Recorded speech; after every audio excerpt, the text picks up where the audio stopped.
Like to you? No.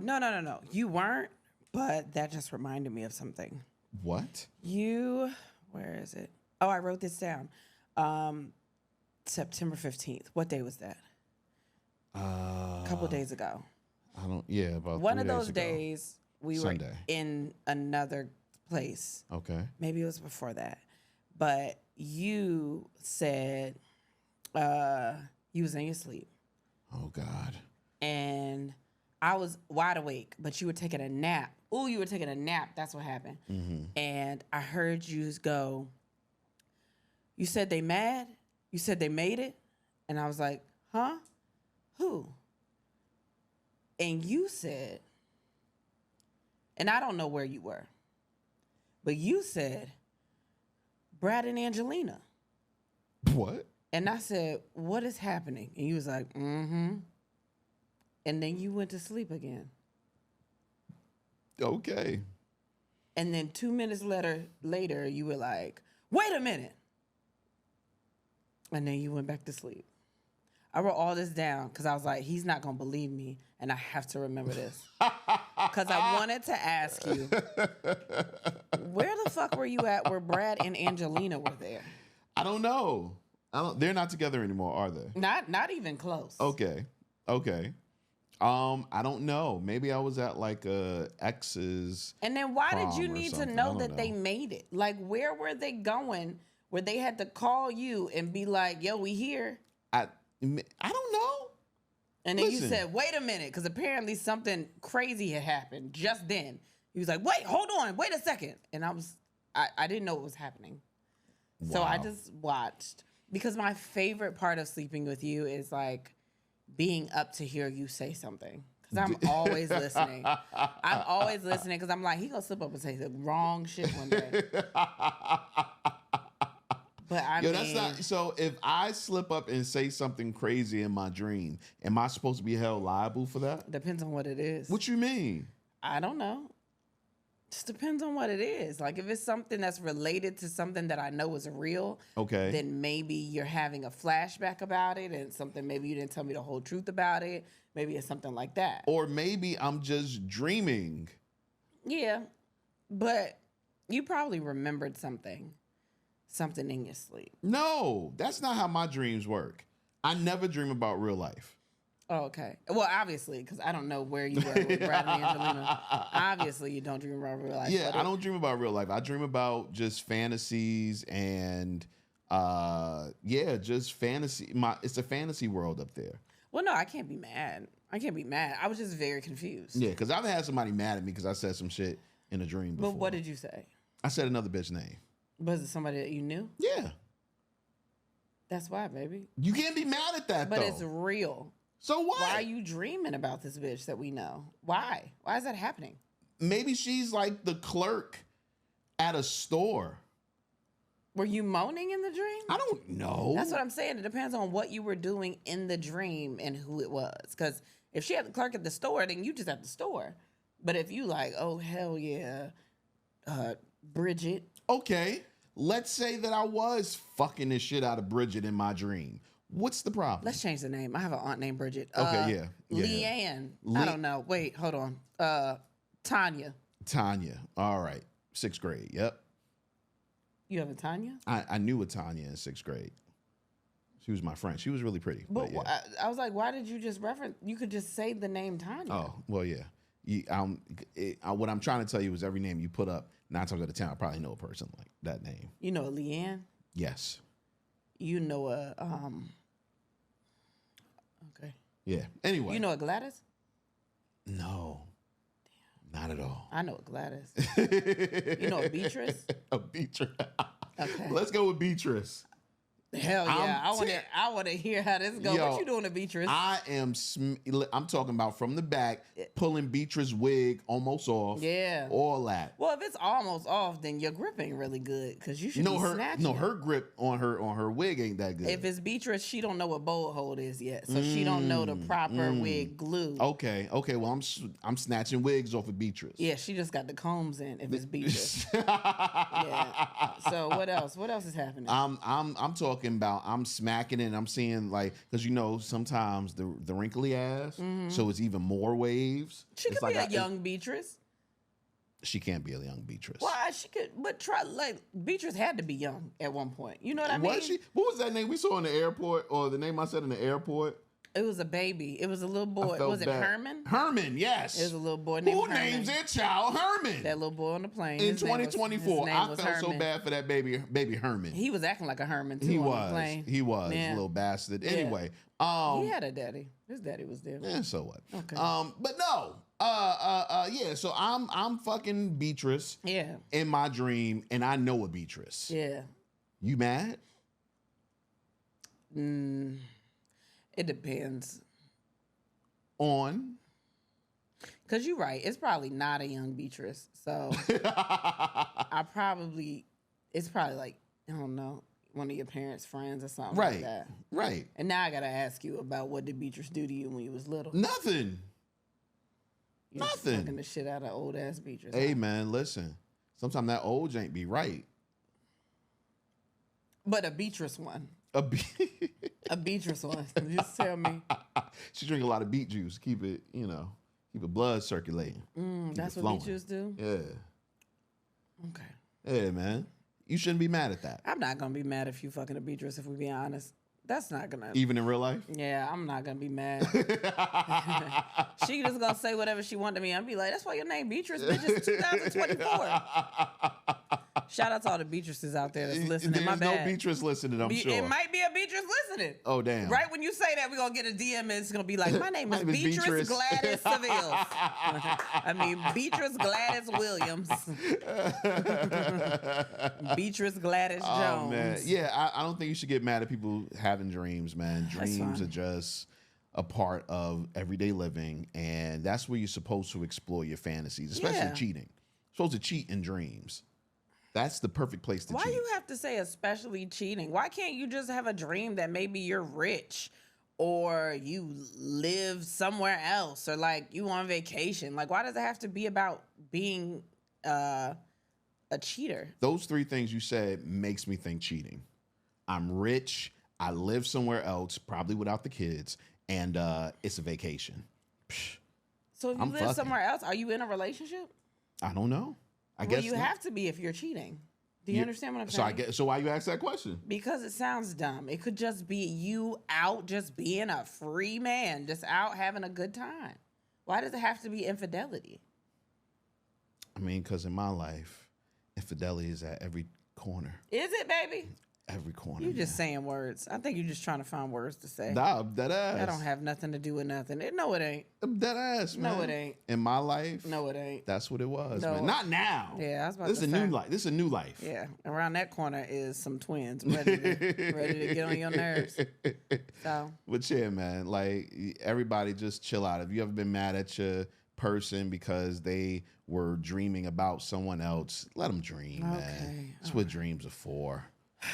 Golly. All right, man. It's J-Rod. Kristen Sivills. And then we, the podcast, the fastest growing podcast in St. Louis, Missouri. Hey. I'm trying something new. Keep trying. Trying something new. All right, man.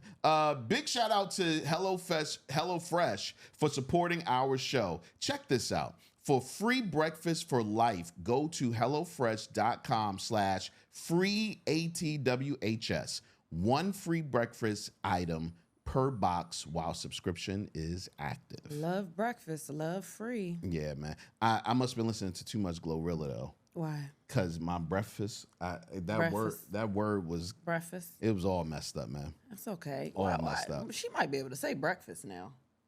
Breakfast. Breakfast. Breakfast. No, okay. She probably said that's where all right. That's where it comes from. No, I love Glow. I love Glow. You ain't got to put no K in that. For real. How was your week? Make it short. Why? Oh my gosh. My week was fine. How was yours? Nah, that was too short. All right. Fuck. Damn. We almost had her. She was going for like 2-3 months, man. Okay. My week. By Kristen Sivills. My week. It illustrated by ADHD. My week was good, I think. We went to Portland and Tacoma this week. Yes, we were in the Pacific Northwest. Yeah, we was in Portland and Tacoma this week. First stop was Tacoma. We went and did Super Funny Comedy Club out there. Shout out to all of them. The staff there is cool. I like them. A lot. The energy in Tacoma it always surprises me because it's always different from what I just expect Washington to be. I don't know what it's supposed to be. That's the problem. I don't have an idea of what it is, and then I get there and I'm like, oh, they stay ready in here. Yeah. It was a lot of people that came that did not know who we were, which at first made me nervous because I was like, we gonna get out there. We talking about the show shit. We gonna be talking about sex. It's gonna be like whatever. They not gonna want to like, be a part of it. But they were. From the beginning. They were from the beginning. It was a lot of older people that I had never seen anybody, but it was just like people that I didn't expect to stick around for the show. Stuck around for the show. And it seemed like everybody had a really, really good time. Shout out to them. We played a game. We played the compliments game while we were there. The game that we did a couple weeks ago up here. And one of them stopped. Like there was a couple that came up, and the compliment that made them stop and not have anything else to say was, he was like, I love the way she squirt. And then she didn't have nothing else to say. And I was like, wow, people really be doing that out here. That's crazy. It's a thing. I can't do it. So, I'm always jealous. But TikTok says it's my fault. TikTok says it's your fault? Yeah, man. That's what they say on TikTok? Yeah, man. Really? Your non-squirting is because of me. I think that's why you it's a certain way that you've been doing things with masturbation or whatever. Like when you're masturbating me or fingering me or whatever, you're doing it a certain way where I think you're trying to get something out of it. No. Because I think you read how to do it, and that's what you do sometimes. No, not at all. Oh. Not at all. Like lately, I've just been trying to, stay loose and limber because I never know how long it's going to take you to come. And that's with the mouth. That's with the hand. Man, you'll keep a nigga down there. It's been a rough week for you. Huh? Yeah, man. Yeah, that's all right. I've been having a good time. So after Tacoma, we headed over to Portland, and Portland was cool, right? So shout out to we had people that brought gifts. Shout out to you. It was cool, right? Like. Everybody had a good time. It was good energy there. But it was a 4:30 in the afternoon show. 4:30 p.m. show. And they didn't start letting people in until a little after 4:30 because they were trying to get all our stuff together, which was kind of irritating to me because we had an incident where we were in D.C. one year, and we had two shows. The people for the second show waited like an hour after like start time or something crazy like that. And you could tell the energy shifted when they got in there because they were pissed. Like the energy was off because they had to wait so long. But it wasn't our fault. So like if y'all waited and y'all were in Same Portland. Thing with Memphis. Memphis was their fault, absolutely. R.I.P. But that club closed. Yeah. But yeah, if you were in Portland and that happened, like it was not our fault. We were trying our best to get everything done at a good time because it was 4:30. Like I wanted to start on time so y'all could get to doing whatever else y'all had to do the rest of that night. But all in all, we had a good time regardless. There were also people that came to that show that had never seen us before that had a really good time. Also, shout out to DJ OG1 and his wife as well. They were amazing. He came in and was our guest DJ for the show. But we sat with them and like just had a really good conversation. It was also cool to talk to other parents that are dealing with special needs kids. So it was a really good conversation. It was a really good, it was a better experience in Portland than we had last time we came. The show was good. Like the show was fine last time, but it was rainy. We didn't go anywhere. We didn't do anything. But this time we kind of got to explore a tiny bit. We still didn't go anywhere, but I did notice, and I think I said this last time, it's just a lot of drugs out there. Yeah, man. It's mad drugs. Like it's drugs on the streets. I'm not saying y'all don't have places where it's not drugs, but both of my experiences, I've seen people out there just just drugs. Drugs. Just drugs. A lot of drugs. Yeah, mad drugs. So, but it was cool. And then we came back home. I felt like something happened, but I don't remember. No. And then we came back home, got back to regular life. I was tired as hell because we did an overnight flight, got back in the morning, had to, get back into being parents. So, but we had a good time. So shout out to everybody that came to those shows. Thank you so much. Yeah, definitely, man. I injured myself on the way starting the whole trip. Well, okay. What? I feel like you have to word it differently. I injured myself. All right. Well, I think we got to say something else. Okay, so I was walking, minding my business, and I injured myself. That was it. He stepped off the plane with a regular foot and just walked. Yeah. And all of a sudden, I hear him go, ah. I'm like, what? I don't know. And then he'd walk again because I guess it was feeling better. And then he would start again. And I was like, oh my God, every time we come to the airport, something's wrong with your leg. It is wild. Below the knees is a terrible situation for him. I don't know what's going on below the knees. Yeah, listen, and it happened so suddenly. I think it's 40. No, it is absolutely 40. Yeah, because literally I wasn't running. I wasn't walking fast. I literally was just walking. He was regular walking. And I stepped, and it just felt like my whole ankle collapsed on me. And I was like, wait a minute, what is going on? Yeah. So I dealt with that pain the entire time. Crazy part is I came back to, when we came back home, I went to the ER, and the part that was hurting me the entire weekend just miraculously stopped hurting, which is wild. You ever notice that anytime you go to the hospital for something, for some reason, that something ain't hurting no more? I just dealt with that. Yeah, it's wild. So that wasn't hurting, but the another part of my foot was hurting. I think I just put too much pressure on it.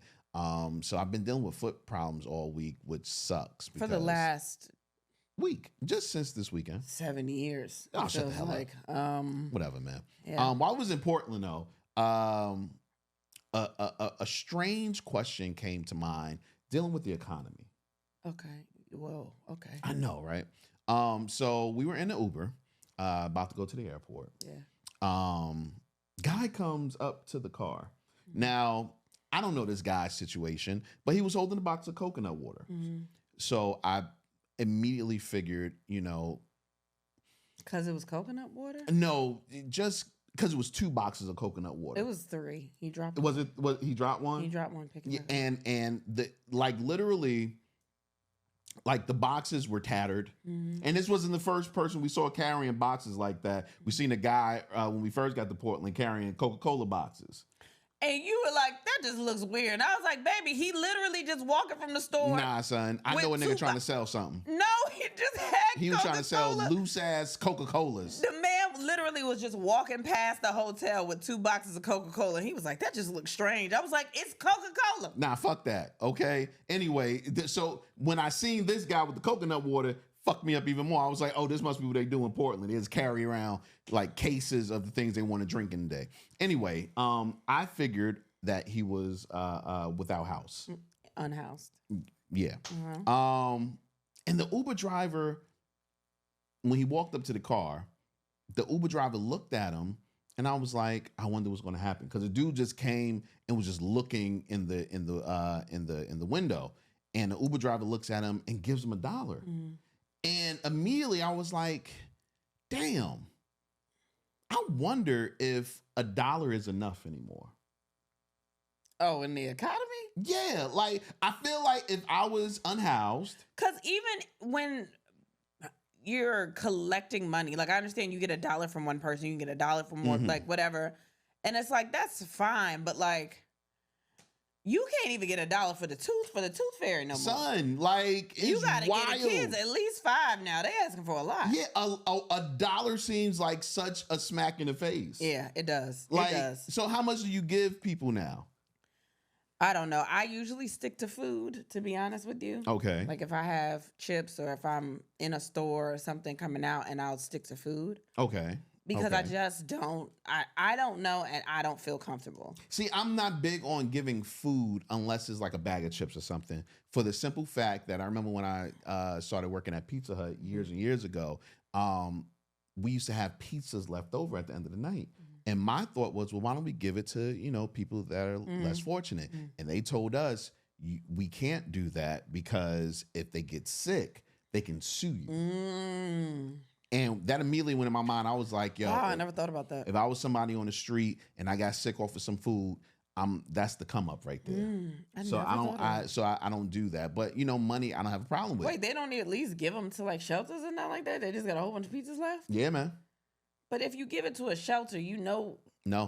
Why? I guess because it's coming from a place, and if somebody gets sick, but people, you know a way to trace it back to. Oh, I'm saying because they cook meals like at shelters. Yeah, but that's at the shelter.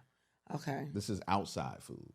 So they could sue though. They could sue a Pizza Hut. Yeah, exactly. Oh, that's what you're saying, like a whole store. Yeah, hell yeah. So I never wanted to get into that, whatever. But money is fine. But I was like, damn, $1 just don't seem like enough anymore. I don't know. He probably getting more than that for the coconut waters that nigga had. You ain't lying. I just bought one. Like, you know what? I am thirsty. Sir. Give me that $4-5. Hell yeah, but that definitely was on my mind. Let me clarify my statement earlier. I understand mental illness. I get that. Like people, I made something about people being on drugs. Okay. I understand, like, there are people that are unhoused that are going through, mental issues. But I actually saw the drugs. And I think that's what, like, I saw the drugs happening. Mm-hmm. So that's why I was like, it's a lot of drugs. A lot of drugs, man. That was like when we went to San Francisco and they was shooting up right by the Nordstrom or whatever the store. What it was one of the Bloomingdale, something like that. No, it was a Nordstrom. Was it Nordstrom? Mm-hmm. And I was like, what? They chill. This is a couple right here, just out here. Yeah, loving each other with drugs. Man, I don't. That's why I couldn't be in politics. I don't even know how to go about like I don't understand why those things haven't been. I don't know. Because drugs are tasty to some people. You can't eradicate something that people want. No, I know. I mean, I know they working to do it, but I don't know enough about politics to even talk more about it. But you know what I mean. But did you hear about the young girl, the 8-year-old girl that took her mom's car or her parents' car, drove 11 miles to go to Target to shop by herself? I wonder if she took like the interstate or like, I don't know. And not trying to be funny, but is she autistic? Because autistic kids, they can do a lot. They remember everything. Yeah, she could have seen her mom operate the car and been like, oh, that's how you turn it on. Mm-hmm. She could have remembered the route just because she had been there. And it was a 25-minute route. Yeah. And there are reports saying that some people said that she she got some Starbucks also. But that's neither here or there, man. Also, is that also snitching? Or like, how many times is are her parents going to Target? Well, I don't. That it that well. Oh, yeah. Well, of course. The parents go to Target many of times a week. It is Target. Yeah. It's Target, baby. Target lit. Yeah. Target lit. Yeah, I heard about it. Crazy. And I thought it was, I saw people in the comments saying, man, she probably drive better than me. Yeah. Because how did you get there? Nobody stopped you. Nobody thought it was crazy. Yeah. Well, somebody called that, and that's the thing. Somebody called the police. Didn't try to stop the person. Didn't try to stop the little girl. Well, how are you gonna start her? Stop her. She in the car. It's dangerous. You right. You know what I mean? Right. To be like, hey, it's somebody I can't even see their head over the steering wheel. But she made it. She had to see something. You know what it is? It's video games, yo. This too? It's video games. Kids are amazing at games, and she probably got in there, started up, did what she had to do, and like was just in there, just thought it was a game, man. Going. Thought it was a game. Well, speaking of that, thought it would be a great time to start our favorite part of the show. Okay. Bitches love this. Yeah. Today's top 6.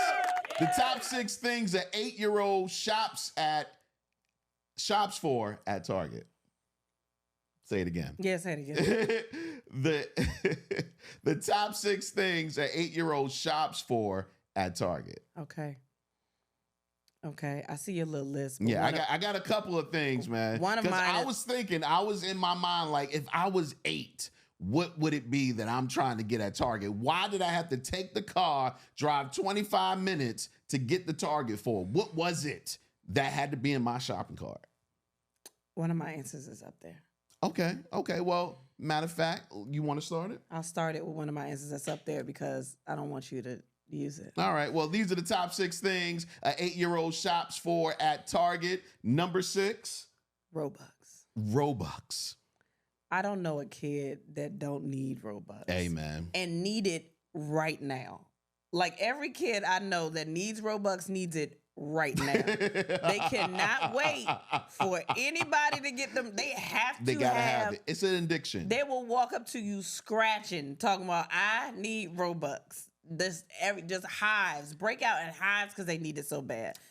What? I know that I can offer one of our children $100 cash or $100 in Robux, and he's taking the Robux. Oh, no, absolutely. 100%. Oh, I know exactly which one it is. Yeah. Either that or V-Bucks from Fortnite. One or the other. He'll take those over real cash. I think that is so again, I'm not skilled on gaming after what? I don't know, 2001. I'm not skilled. Was it that far back? I don't know, but I was killing it at Super Nintendo and Genesis. Yeah, that was way before 2001. It was? Mm-hmm. What else came out after that? Baby. What else came out? Nothing? Oh, man, too much.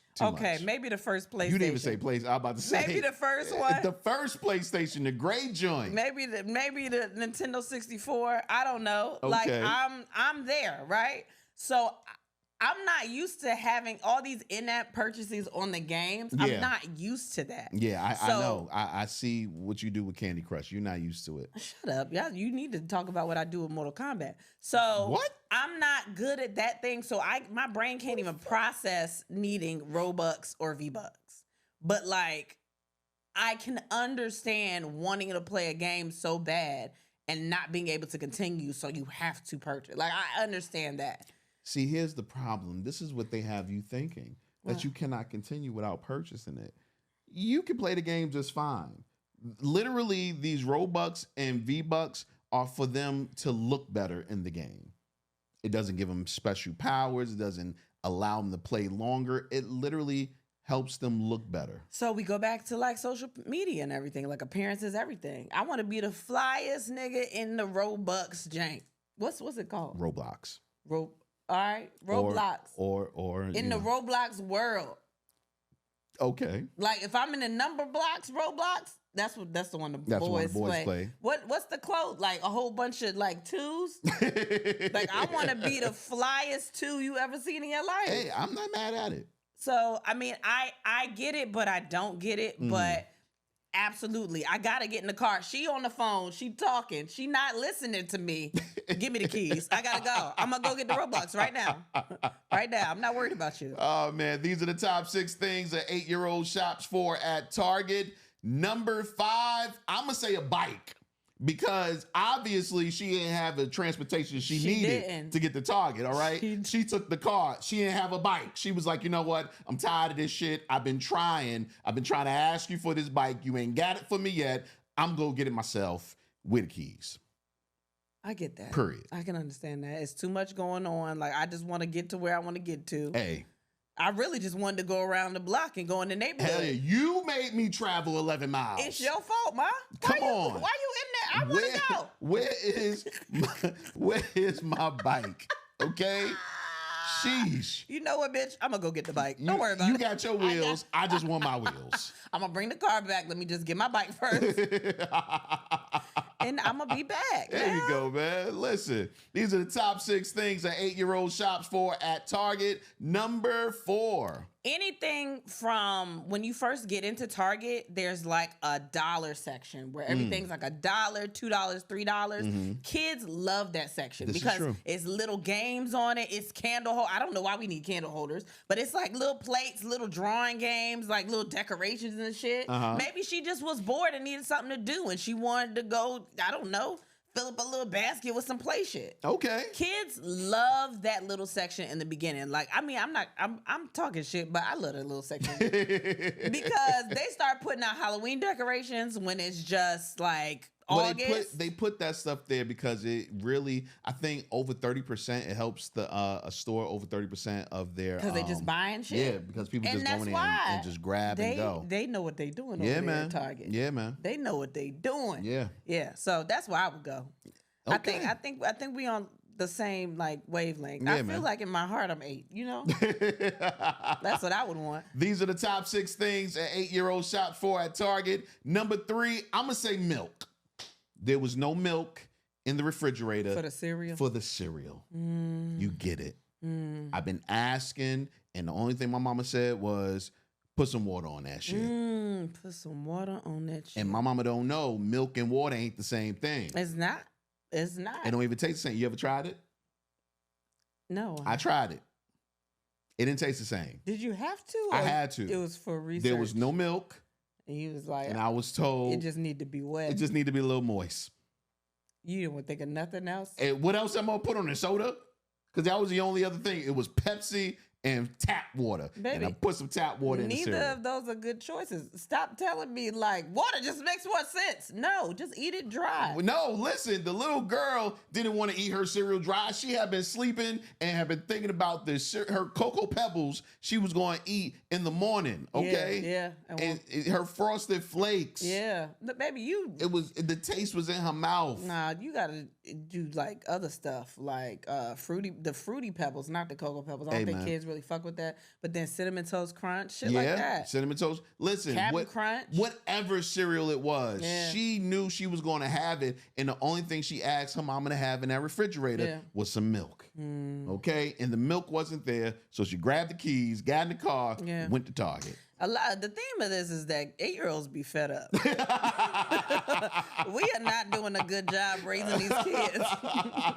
They are sick of our shit. These are the top 6 things an 8-year-old shops for at Target. Number 2. Number 3. Are you sure it's 3? It might be 3, 2. I think it's. I named 2. Me. You. I named 2. Okay. So this is 2. This is 2? I think so. Okay. If we go on with the theme of her just being fed up with her mama, I think that she going up there to get that popcorn she was smelling the whole time she was in the store with her mama last time. And her mother said no. She never went to go get that popcorn. Now, the popcorn is disgusting, but it smells amazing. Every time she went in there, she was like, "Ma, can I have some popcorn?" And she was like, "Okay, next time." And she just kept saying next time. And then she woke up and won't shit in the house and she wanted some popcorn. She was fed up with her mama not listening to her. And she was like, "Bitch, I got to go get popcorn. I'm sick of this. I've asked you every time we've gone to Target. We've gone 4 times this week and you never got me the popcorn. I'm on my way." I get it. I'm on my way. That's me. I would go. I know you would. Yeah, but I mean, you in there all day smelling it. All day. You just walk around the store, you smell popcorn all day. Sometimes you have cravings. You could be 8 years old and have a little craving and be like, I just have to have popcorn right now. So go to Target. Yeah. Bye, I'm on the way. Bye. Bye. Bye. We're at the number 1 thing that an 8-year-old shops for at Target. I was thinking long and hard. Why go to Target? Because so many things you can get at the grocery store. Yeah. I'm sure there were other stores between her home and the 11 miles to Target that she could have stopped at. But she said she wanted to go to Target. It depends on what part of town they lived in. You are correct.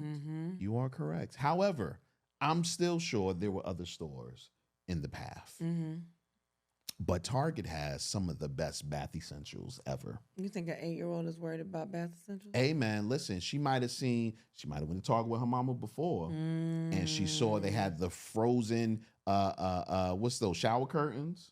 Frozen. Oh, the frozen ones. Yeah. Frozen shower curtains with the shower mat. Well, my problem has been, and I was just talking to you about this yesterday, is that these like 10-year-olds and 8-year-olds are doing skincare regimens on TikTok. Amen. So maybe she was like, I got to go get some moisturizer with some hyaluronic acid in it or something like that. She needed bath essentials, man. Yeah, a little loofah. Yeah.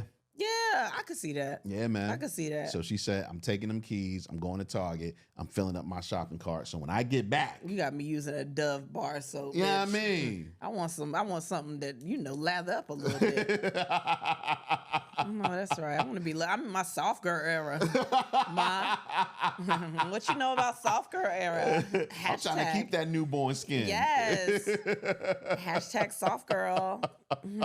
These were the top 6 things that an 8-year-old shops for at Target. If you have some things that you think your 8-year-old might have taken the car to go get at Target, let us know in the comments. Kids are so impatient. Like, why are they like this? That's all it was, a case of impatience. They're so impatient. Because she asked a couple of times before. She said, I'm grabbing these keys. Ma. She's like, hold on, I'm on the phone. Ma.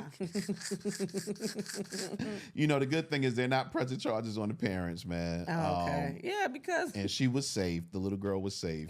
She is an expert driver. Yeah. Do you give her license early if you're the state? I don't know, but I would hate to play that girl in bumper cars. She will chase my ass down in bumper cars. I would hate that. No. Yeah, man. They got to change the laws in Ohio or something, man. Oh, my gosh. Let's get to the question of the day. Question of the day, what's your favorite thing to hear or say in the bed? Moans. I love to hear moans. I love that shit. That's my favorite thing.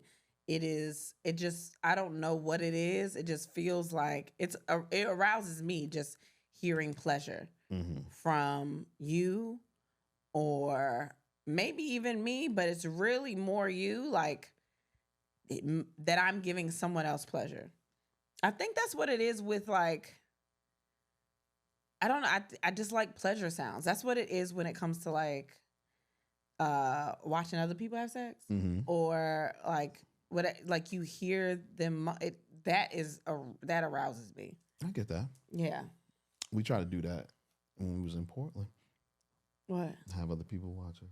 Yeah, nobody did. Yeah. Well, sort of, but not really. Oh my gosh. But yeah, I like audio. Like I've seen people watch porn on mute and that's weird to me, but I have to hear it. Okay. Yeah. What about you? Well, I was going to ask, what do you like to say though? I don't know. I don't know what I like to say. Do I say anything? I don't think I say anything. So you were mute in the bed? No, I moan in the bed, but I don't know if there are words that I say. I've said right there before, but like I moan more than anything. Okay.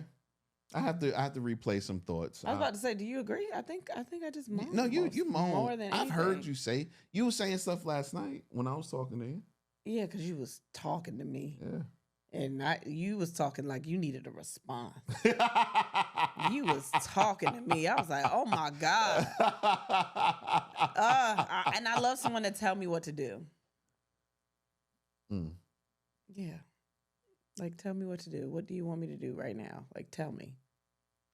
Oh, I want you to go in the bathroom. Well, I don't know. All right. And this is why I don't talk to you. Why not? Because you a piece of shit. You gonna do that while we fucking one day. I need you to go in there. I need you to just lather up that soap. Oh man, I just bought some bread, that brioche bread. Go in there and make a sandwich for me. I don't know. That's kind of sexy because you bought brioche. Yeah, man. That shit that good. Good stuff. That shit good stuff. With a grilled cheese. Yeah, that costs extra 30 cents. People. Hell yeah. Damn, I kind of want one. I'm not even gonna lie to you. I want one right now. Oh man. For me, what do I like to hear? I like to hear right there, for the simple fact, when you say right there, at least I know how to make this end. Yeah. I feel like this is about me. You want to talk about it? No, I'm just because give me directions. Because I'm whatever. We here, y'all family. He was down. He was eating. He was doing a great job. And I think I was taking a little longer than he wanted me to because he got up and his neck was stiff as a bitch. I said, what's wrong? He's like, my neck. And he's trying to crack his neck because you was dedicated, and I appreciate that. Listen, but boy, you were in pain. I had to switch sides, man. I had to switch sides, yo. You were in pain. Yeah. It was rough. Time. I bet you were. It was good. I bet you were. Man. But no, literally, like right here, is my map. You know what I mean? Because when you go in it, you don't know where you're going sometimes. You know, because depending on the day, if you with the same partner, depending on the day, they might want a little different orgasm. You know what I mean? They might want the orgasm from the A orgasm. You know, they might want just a clitoral orgasm. You know, it's different things they might want. So that depends. You know, the stroke might change, the positioning might change, all that. So when you say right there, it's like, I got it, 15 minutes or less, this is going to be over. At least she'll be finished. Sometimes I'm so in it that I don't think about if it's like I can move you to where, if you're off a little bit, I can move you to where you need to be. So I don't think about it. But then I realize when I do say it out loud and then you stay there and I'm like, oh, I should give direction. But like, I just wish we had, you know, a GPS. Like, all sex should come with GPS. Yeah, I had a good time, though. I bet you did. Yeah, it was cool. I bet you did, man. Cool. But that's what I love to hear in the bed. What do I love to say in the bed? I like to narrate in the bed. Yeah. Tell me what to do. Not even, no, not telling you what to do. I like to narrate, like letting you know what I'm feeling at the time. I like that too. Yeah. I like to hear. Yeah, that's my thing. I like the sound of emotions, I think.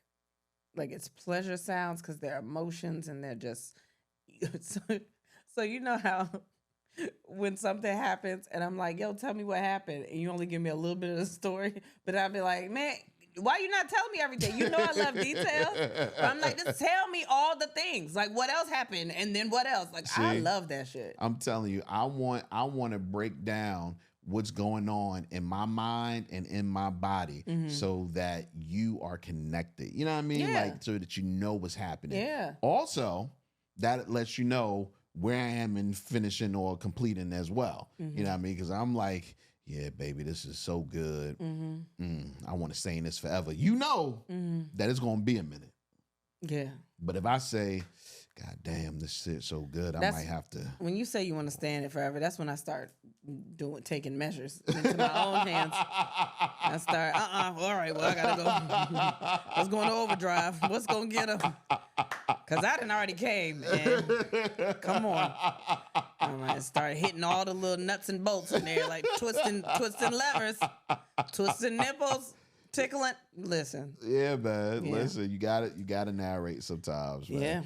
Yeah. Let's get into your answers, and y'all was some nasty motherfuckers today. Of course. I like it. What was your favorite thing to hear or say in the bed when he says good girl? I seen so many of those today. So many good girls. Have I ever called you a good girl, and would you like that? I don't know. Maybe.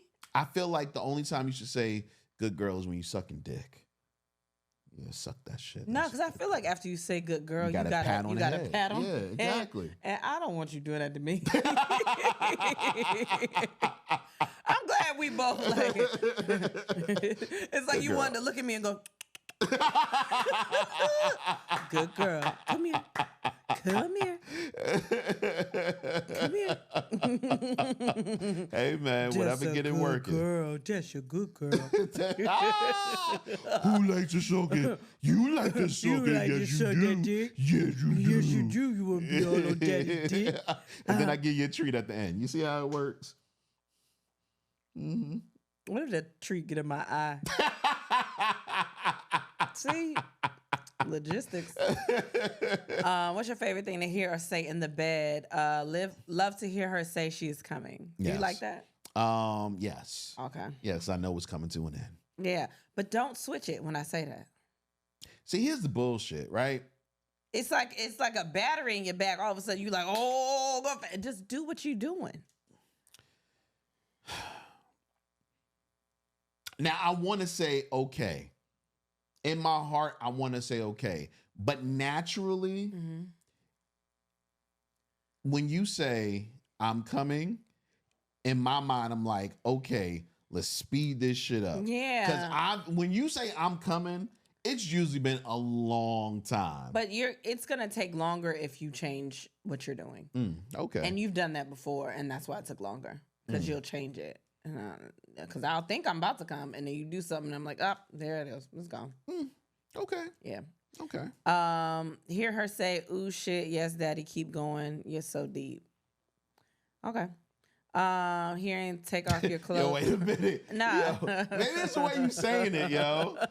Maybe it's the way you say it, because you said all that, like, okay, whatever. Happens. The fuck? Wait.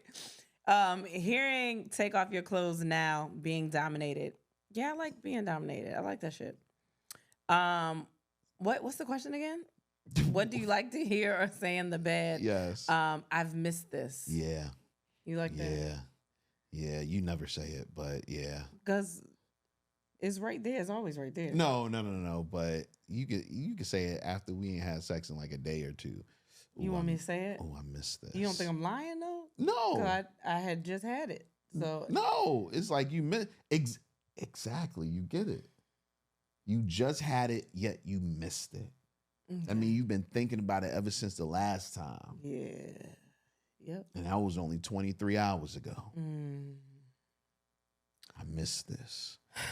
Okay. Yeah, man. When she moans loudly and calls me daddy. Yeah, Y'all man. love being called daddy. Do I like being called daddy in the bedroom? As long as you don't say father, I'm okay. I'm gonna say it. I'm gonna sing it. I'm gonna start singing George Michael in that bitch. What? I'm gonna be your father. No.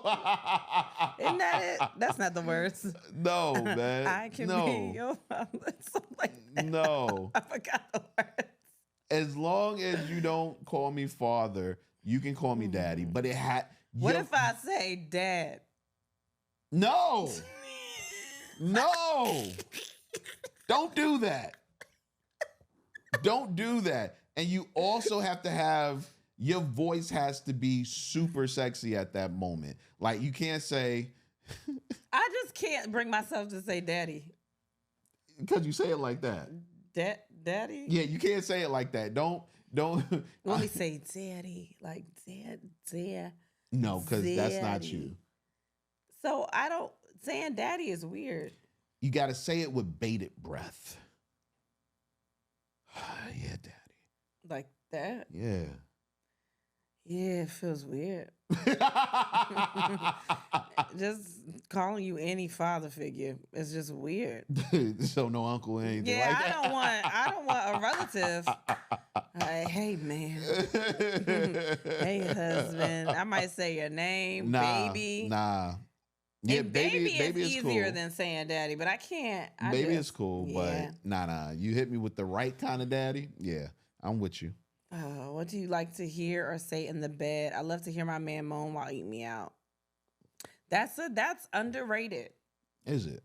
Moaning while eating you out, because you're not really, most of the times you're not doing anything with your dick. You're just enjoying, you're getting aroused by doing something to me. Well, I love the taste. It's an acquired taste. It's like, so wait, hold on. So you're not just moaning while you're eating me out. You're moaning like, delicious, like, exactly. Like, you rubbing your belly. I'm savoring at the moment. You rubbing your belly like, girl. You know what I mean? That's Chef Boyardee, goddammit. That's, yeah. Bon appetit. Don't ever eat me out and say bon appetit before you do it. Don't do that. It's so weird. It's a little salty but sweet. Yeah, listen, I'm with it. I'm with it all, man. Good girl, you deserve this. You deserve this. Do I like that? I don't know. I don't know if I like that. I think I would. Yeah. I started thinking about, what did I do to deserve this today? And for me, I was like, I know I deserve this. You don't ask yourself, what did I do to deserve this? No, I don't You just care. think you just worthy of getting it? No, because if you tell me that I deserve it, but it's for some dumb shit, yeah, I'm gonna be mad. You still gonna fuck though. I mean, you know what I mean? I don't know of any time that I've said I'm having sex and now I'm gonna stop. Yes, I do twice, but other than that, it has to be something wrong with the vagina for me to stop. Okay. What's something you like to say or hear in the bedroom when the man is about to come and be like, "Oh fuck," that shit turns me on. Yeah. Yeah. Oh fuck. You say "oh fuck" a lot. Yeah. Because you don't be expecting for it to happen. What, the oh fuck? No, the orgasm. Sometimes it just hits you like, oh, you know what I mean? Like, well, you don't say it like that. No, I'm just saying. But that's what happens. Is like it's startling because you in it. Sometimes you're in it and you just doing it, and it'll just the come feeling. Out your back. Yeah, it's like, oh shit, this is happening. Excuse me, this is happening right now. You always surprised every time you get an orgasm. It's weird. Every time you about to nut, you sound surprised. You sound shocked. Like, where'd that come from? You do. Only good ones. Only good ones. Okay. Yeah, I mean. What do you like to say or hear in the bedroom? Right there, baby. Take this fucking dick, bitch, into here. Oh my God. Yes, baby. Daddy, come for me, please. Hey. Take this fucking dick, bitch. Yeah, man. What's wrong with y'all? Yeah, listen. I you better take this fucking dick. Oh my God. You know what I mean? That's crazy. You don't like that? I don't know. I think I do. Now that I think about it. Him getting into my ear with his baritone voice and telling me that he's about to come followed by a fuck. Yeah. I like to hear that's my good girl or good little slut. That's the one right there. And I like to say, come in this pussy, baby. That's, oh my gosh. That combination? I've said come in this pussy before. You have. Yeah. That combination, but that. Ooh, you my good little slut. You nasty little slut. Oh. What? You know what it is? It's because we not in the sex again. And I told you, when you in sex, it's different. What you mean? When you in the sex, it's like, all of this sounds great. But when you just out here with a free mouth, just saying these things, it's like, ugh, shut up. Nah, man. That sound dumb. But when you in sex, it's like, I don't know what that is. Like, it just, everything is like, yeah, this goes. I think because... At least when it comes to like being called a slut and shit, I think it's because when you're in sex, you want it to be dirty. You want it to be just for that moment, you want to be as nasty as possible. So when you're being affirmed that you are a little slut, it's like, yes, I am matching his desires and wants. Yeah, man, being in sex is so strange. It's just some strange shit. Like we was talking about the Shannon Sharp shit last week. We talked about last week, right? We talked about it on Patreon. But on Patreon, we was talking about that. And the first thing I thought was like, don't call me by my name. Don't say Kristen. Because when you say Kristen, it takes me out of being a nasty bitch into being like, oh shit, I got bills. Like, oh, I gotta change this laundry over to the dryer. I gotta do all kinds of other things. Like now I am a person with responsibilities, but when you in it, it's just like I could fuck all day. I don't even know what time is. You know what I mean? Yeah. But then when you out of it, it's like, oh my God, look at these walls. The lights is on. That was probably too loud. The neighbors heard me. Yeah. Nah, I like that. What's your favorite thing to hear or say in the bed? Come inside and fill me up, Poppy. You okay? You want a Spanish girl so bad. It ain't even the Poppy. Yeah, it is. It's to fill me up like a little, you know. Like you a gas tank. Hey, man. I'm a gas tank. I'm pumping it. Fill me up. I really like the smell of gasoline. So do I. Fuck with it, right? Mm-hmm. That's a good analogy. I like it. Listen, Right. I just fill you up. I'm trying to come extra hard now. I'm trying so to give you can make sure that everything is it's filled. filled up. I want to get to every crevice. You know what I mean? Top you off a little bit. Oh, that's nasty. Hell yeah. That's nasty. Hell yeah. Somebody said hawk to her. I get it. I don't want you to say that though. Not to sound like I'm not going to say that. Not to sound like one of them, but when she say I love you, good Lord have mercy shit, even if that motherfucker don't meet it, it sounds great, bitch. That's crazy. What do you like to hear or say in the bedroom? Get up and go to work. Ooh. Wake me up out my sleep and say that. Get up and go to work. Yes. I don't know, baby. What? I tried to wake you up out of your sleep. No, you didn't. While we were gone, I put on lingerie and woke you out of your sleep. Do you know how long it took you to get ready? About 20 minutes. I was obviously ready. You had to take your mask off. Get your bearings about yourself. Wipe the cold out of your eyes. Stand up. Yo. Stand up a little bit. Go to the bathroom. Wipe your face off. I'm like, God damn, the pussy is right here. Yo, nah. It is at eye level. What are you doing? Yo, it was startling a little bit. I was like, oh, okay. I gotta get myself together. Because I wasn't gonna be no good if I would have did anything right then. That's why I said waking you up, that sounds amazing. But you're not gonna be ready. Maybe. I feel like you are so out of it when you're asleep. Like if I woke you up sucking your dick, you would pee in my mouth. No, I wouldn't. Yeah, it is. You know how people they put your hand in warm water? No. And so you can pee in the middle of the night? I think that's what it would feel like. Head feels I've been awakened to head before. Yeah, but it feels completely different. Yeah, but did you have sleep apnea at the time? Huh? I don't know. Huh? I don't. Because you take that mask off, you delirious for a little bit. And I'm not about to test out that theory. You can figure it out yourself. Nope. Oh, man. What do you like to hear or say in the bed? I like to hear, I'm giving you all my money. You know what? When you in a nut, though, that sounds like something somebody would say. Yeah, I'm giving you all my money. You feel it, yeah. Lady, let me nut in peace or help me out. Damn. What do you like to hear or say in the bed? Want to smoke and order some food. Hey. That's not a bad way. Hey. What do you want to smoke or eat in the bed or here in the bed? Silent so I can go to sleep. Someone said, why are you fucking me like this? Oh, that's a good one. My God. That's a good one. What? Like, you know what? We almost had one of those moments. Why are you fucking me like this? Yeah, we almost had one of those moments, and I forgot what happened. Like, we was fucking good. Mm-hmm. I think it was you. I think you said, oh, wait, I want to do this or something like that. You just kind of stopped the momentum. I wanted to switch positions. Yeah, that was it. And then it was like, well, shit, what position you want to switch to? I don't know. And then by the time we got back into it, it was like, well, fuck it. We just here for a nut now. Yeah. Okay. That's cool. Yeah. I'm sorry. I didn't mean to do that. No, it's all good. Listen, Yeah. it was listen. I am here to please you. Mm-hmm. I'm here to please you. Mm-hmm. So I feel whatever like you there's more want, to it. whatever you want is what you get. Okay. Even though you never know what you want. All right. Well, I switch it up. I like to switch it up because I was like in fucking mode though. Mm-hmm. I was like in an outfit, like ready to go. So I just wanted, while I was in that mode, I was like, I just want to do whatever.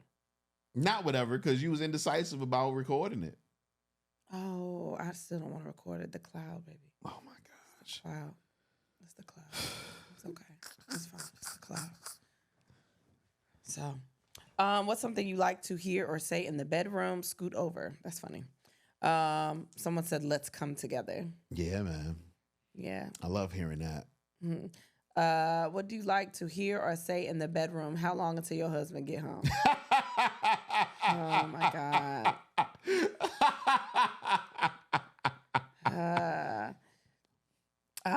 This woman said, you look so pretty with that dick in your mouth.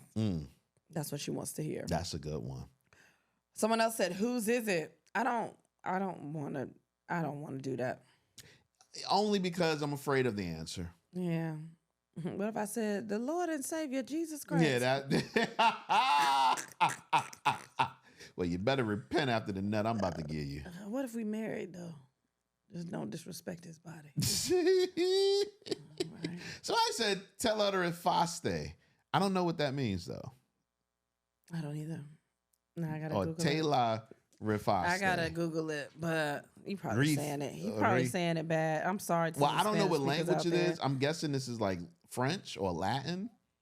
Baby. No. Let's not guess. Okay. Taylor. I can read it. Rifaste. Whoa. No. Whoa. You pulled it off?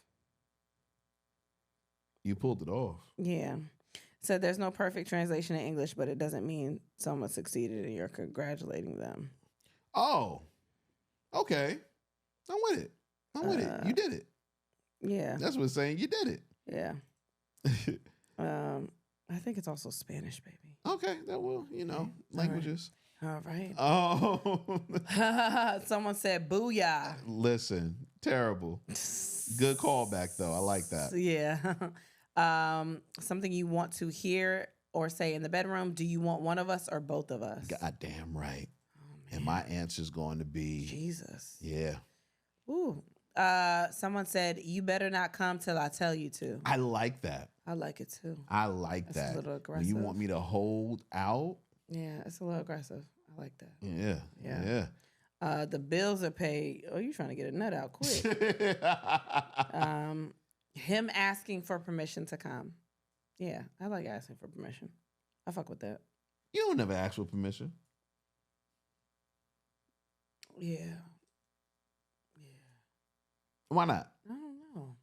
I never thought about it. I mean, I fuck with it because I read it. Yeah, I never. You want me to try that? Yeah, try it. Okay, cool. I'll do that. I might let you come. Yeah. Maybe not. Yeah. Okay. What? Nothing. Okay. What's something that you like to hear or say in the bed? You lock the door. You goddamn right. That You got is kids? a must. Hey, listen. That is a must. Please lock that door. Somebody said. I have a structured settlement. I need cash now. Call JG Worth. 877 cash now. I knew a comic that had a joke for that. He passed, but yeah, that's the only thing I think of when I hear that. When my lady tells the other girl she wants to taste her cum off my dick.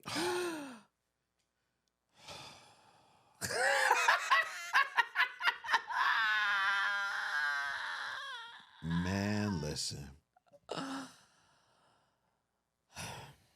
All right. There are magical moments in the bedroom. Oh my God. And that's one of them. Okay. That is one of them. You've never done that though. I've never said asked it. you to do it. I've never said it. Yeah, I've asked you to do it and you've done it, but yeah, I want you to take control. You want me to say that? Hell yeah. Okay. Well, next time. What? It's been a while. It's been a while. I love when new listeners get here and they're like, what did I just hear? My fave thing to hear is him growling when he's about to come. My fave thing to say is fuck. Yeah. Finally. I put the baby to sleep in his crib tonight. This close sleeping is fucking me up. Yeah, I can understand. Yeah, man, them babies fuck up life. Yeah, y'all nasty. Y'all love to answer the nasty questions. Hell I think that's yeah. so funny. Some of them have no answers, but y'all love asking the nasty ones. The nasty ones, we turn them in. Let's take a pause for the cause right now. Hey, y'all. We're on tour. We're still waiting on a couple of dates to round the year out. But right now, Let me get out the frame. What? How do you do that while I'm recording right now? You're not even telling me what is happening. Yeah, so we're on tour. As you guys know, we just came from Portland, Tacoma, had a great time. October 13th, we're going to a city that we have not been to before. Actually, all these cities in October, we've never been to before. So make sure you get your tickets. October 13th, we're going to be in Las Vegas at Wise Guys in Town Square. Y'all been asking us to come to Las Vegas for years now, and we're finally coming. Tickets are on sale now, but make sure you get those tickets ASAP. We want to sell it out. We want to have a good time in Vegas with all of y'all. So October 13th. October 26th, we're going to be in OKC at the Bricktown Comedy Club. If you remember, we announced some Oklahoma dates a while ago. There was some confusion with the dates, so these are the rescheduled ones. So October 26th, Oklahoma City, Bricktown Comedy Club. October 27th, the very next day, we're going to be in Tulsa, Oklahoma at the Bricktown Comedy Club that is there. So again, October, packed with 3 shows. Make sure you come. October 13th, Las Vegas, Wise Guys Town Square. October 26th, OKC, Bricktown Comedy Club. October 27th, Tulsa, Oklahoma at the Bricktown Comedy Club. Make sure you get your tickets now. Truffle risotto with herbed chicken. When I tell you it was delicious, I cannot believe that HelloFresh hooked us up like that. It was simple to make, all the ingredients there, ready to go. The family was pleased, and of course, I love the fact that I didn't have to ask, what do you want to eat for dinner? Because HelloFresh already had an answer as always. And if you know me, I don't like asking my kids anything. And I also hate deciding dinner every single night. HelloFresh meals can easily be customized to fit your family's tastes. Swap out proteins and veggies so you can choose just the right combos. For free breakfast for life, go to HelloFresh.com/free ATWHS. One free breakfast item per box while subscription is active. Plans change and life gets busy. That's why HelloFresh lets you easily customize your delivery from week to week. Tailor everything to your schedule by adjusting your delivery date or skip a week when you're not able to cook at home. Choose from a variety of menu options to suit all your needs and tastes. From fit and wholesome to quick and easy, or vegetarian to family friendly, there's something for everyone to enjoy. For free breakfast for life, go to HelloFresh.com/free ATWHS. One free breakfast item per box while subscription is active. Love HelloFresh. Always comes in on the clutch because I hate deciding dinner for 6 people every single night. Not my favorite thing. Hell yeah, but HelloFresh is the bomb though. Yeah. Clutch for real. Ain't even gotta go. I don't know why you're talking. Items. You don't cook anything. I've cooked the HelloFresh meal before. Not around me? Yeah. It's usually me. Maybe you were gone. Don't worry about it. I had to do it. Yeah, okay. You should cook more. Oh, okay. Whatever. Cool. Every time I cook, you say it's bad. No, that's not true, but okay. Also, make sure you are joining us on social. We are on Instagram. We are on Facebook. We are on TikTok. And we are on X, Twitter, whatever you call it. Twitter. All at And Then We Pod. Also, that Patreon people. Join the Patreon. We added a new series to Patreon called Let's Get Paid. That's where me and your cousin Zion. Yeah, who is the smartest sports guy I've ever. I don't know that much about sports, but he's known every college player since he was like 9 or 10. Yeah. He really knows his stuff, man. He's like a genius when it comes to that. We did our first week on Patreon last week. We got another one coming out this week to get you prepared for the week 3. We give our analysis on some of the games. We're also going to be giving you player options as well. That's something that we didn't do last week. I think we're going to do as well this week is give you some players to definitely you might want to bet on, as well as teams that you want to bet on. So yeah, definitely check us out on Patreon. But Patreon also, we put a lot of stuff up there. I asked some questions. As a matter of fact, I'll get to them in a second about what you wanted us to discuss. And some of those we're going to leave for Patreon. Some of those we'll do up here today. But Patreon is a great way for you to not only get extra episodes, but you can also get more intimate with us and have a direct line to us, man. So yeah, Patreon is the way if you haven't joined already. Yeah. Matter of fact, let me go to Patreon real quick because I asked earlier what they wanted us to talk about, and they had some answers. So I want to, maybe do one or two real quick before we get into some of these topics. Where'd it go? Where'd it go? Struggling. Yeah, I couldn't find it. All right. Go to the community chat where they put this up here. All right. How hard? I don't even know if we're able to answer this. If we do, we'll do it on Patreon, though. I can't even see that. How can you read that? No, I can read it. How hard lesbian relationships be? 2 weeks out of the month, it's like World War V. Yeah, I can't answer that for you. 2 weeks. I mean, is that because y'all on your periods? Yeah. I thought they sync up, though. But I guess maybe if you're not living together. I don't know what it is about periods syncing up. I still don't understand that for real. But I just know that me and my child's periods sync up, and I'm like, girl, please, for this week, we cannot talk to each other. So I can only imagine. I don't know. Huh? Just what? Go ahead. No, go ahead. I don't think I can do a deep dive into this. I think it's more something that we should get callers in for, because I don't want to speak for anybody. Okay. But I can understand. I mean, I only have one daughter, and if I would have had 4 of them, I would have lost my mind.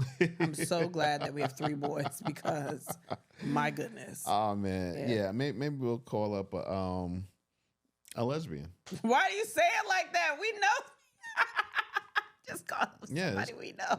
Yeah, pretty much. If you want to talk, we could do that on Patreon. Yeah, that'd be fun. That's more of a Patreon question. Yeah. How to find willing women to play with when married. How to find willing women to play with when married. We've talked about this a couple of times, but I still don't think I have a complete answer for you. I don't know if this is asking for solo play or to like a threesome or something. I'm not really sure which one they're really saying. But for both, I have no idea. Because it's just, I don't know. Like, we've had threesomes, but they've been people that we knew for the most part. Mm-hmm. The apps are always cool. You can go up on the app. Yeah, but they can be wishy-washy hit or miss. too. Very they hit or can miss be on hit or the miss. So I really don't know. Like, I always say the best way to find out is to ask. I don't like flirt and ask. We know I don't like to yeah, ask. Well, I know you don't, but stuff. yeah. Yeah, because again, it's been a misconception that people just think that people are in our DMs all the time. There is no one in my DMs. Yeah, they open, B. They stop. That's not why I said that. Oh, my bad. My God. I thought you wanted to fill up your no, DMs. there's no one there. I don't. That's not what happens. Like people aren't just, it's not like that. So I really don't have a good answer for that either. Okay. But they have different apps. They have different groups, and things of that nature. But that's the best way, I would think. Yeah.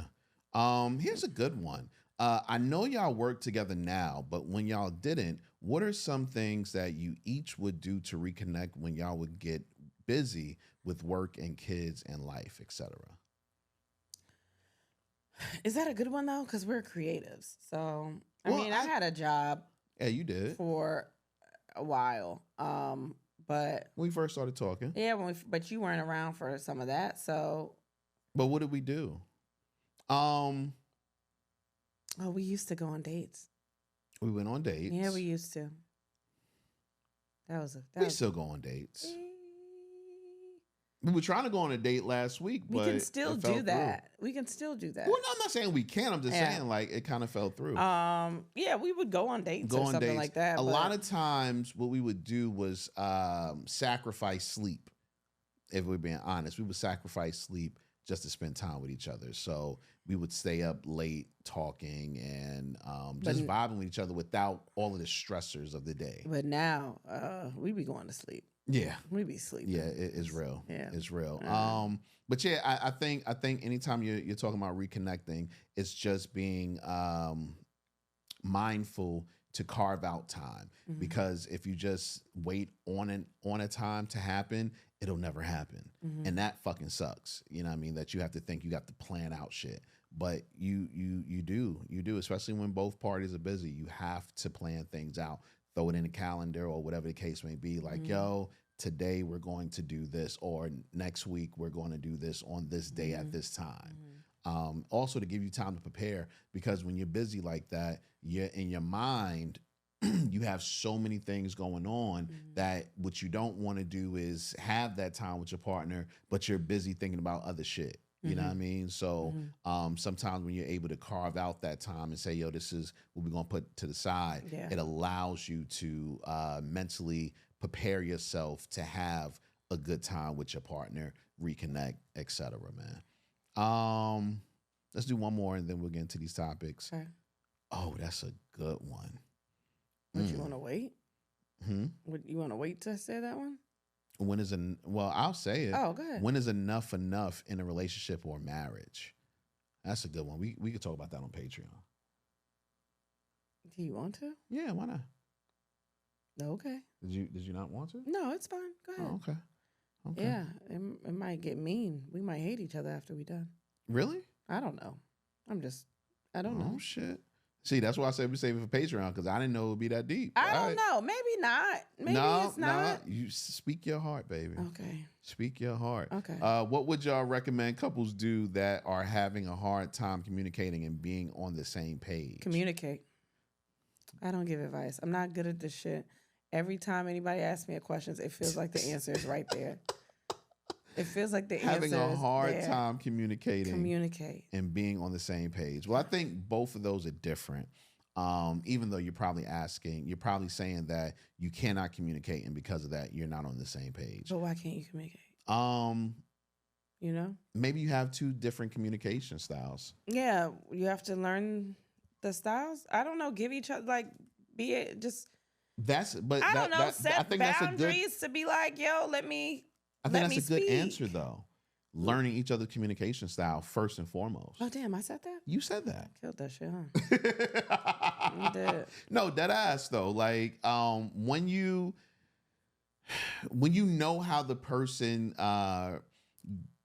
when you know how the person gives and receives communication and information, that helps you know how to strategically place your thoughts and your concerns. And then also, if y'all communicating about things and are not seeing eye to eye, sometimes people just don't see eye to eye. Sometimes people are not on the same page, and you learn about people in those ways. Like, everybody is not, I'm not saying y'all, I'm saying everyone's not meant to be compatible, but everybody is just not the same person. Like, you can sometimes agree to disagree. Yes.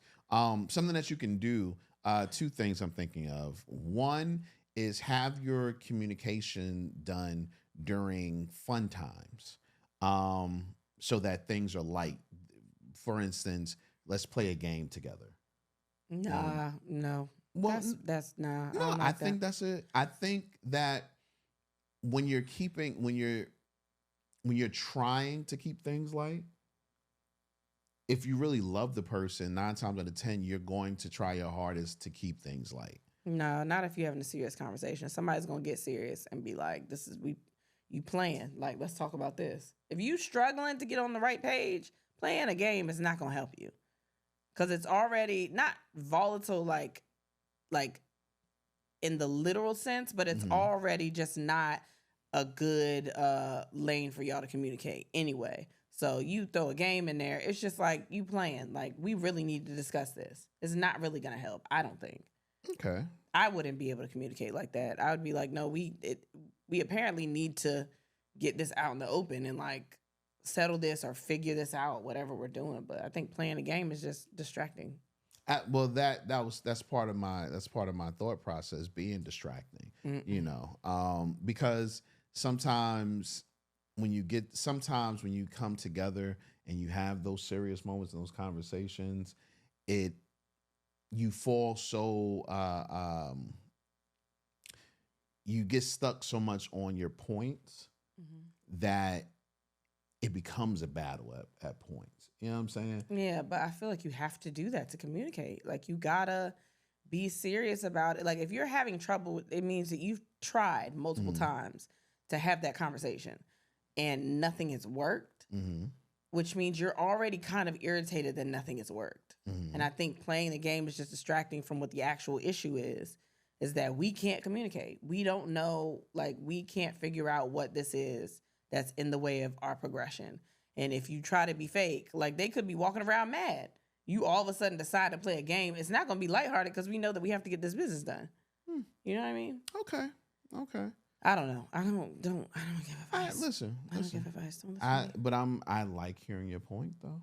Oh, thank you. I appreciate that. Yeah, I like hearing your point, man. You always talk to me like that when you're trying to fuck. I'm not, honestly, that was not the first thing from my mind, but, you know, I wasn't thinking about it. Oh, that's crazy. Yeah, man. You sick? That's crazy to me. Let's jump into these topics, man. Should we, man? Damn it. Yeah. We can start hard, or we can start soft. What you want to do? All right, we're gonna start hard then. I'm gonna let you lead it. Why? Because I'm a woman? No, because there's a lot of things to be said. It's so many things, but I don't know how to lead this. Diddy indicted on sex trafficking, racketeering, and prostitution charges, accused of using his business to engage in kidnapping, arson, bribery, and more. Read what's the rest? What's that underneath the thing? Members and associates of the Combs enterprise engaged in and attempted to engage in, among other activities, sex trafficking, forced labor, interstate transportation for purposes of prostitution, coercion, and enticement to engage in prostitution, narcotics offenses, kidnapping, arson, bribery, and obstruction of justice. Yeah, he did it all. So, goddamn. Allegedly. Is it alleged, baby? Here's the thing with. Hey. What? Hey, you don't want to get sued. Here's the thing. Okay, allegedly. Here's the thing with Diddy. from my, I don't know. You hear some of these other cases come out and you're like, yo, what the fuck? Like, oh my God, I can't believe this, right? But I feel like universally, everybody has thought or said these things about Diddy or known about things like this, and no one ever talked about it. It was almost, I don't know. It was almost like R. Kelly, but not like it was all like these charges don't surprise me.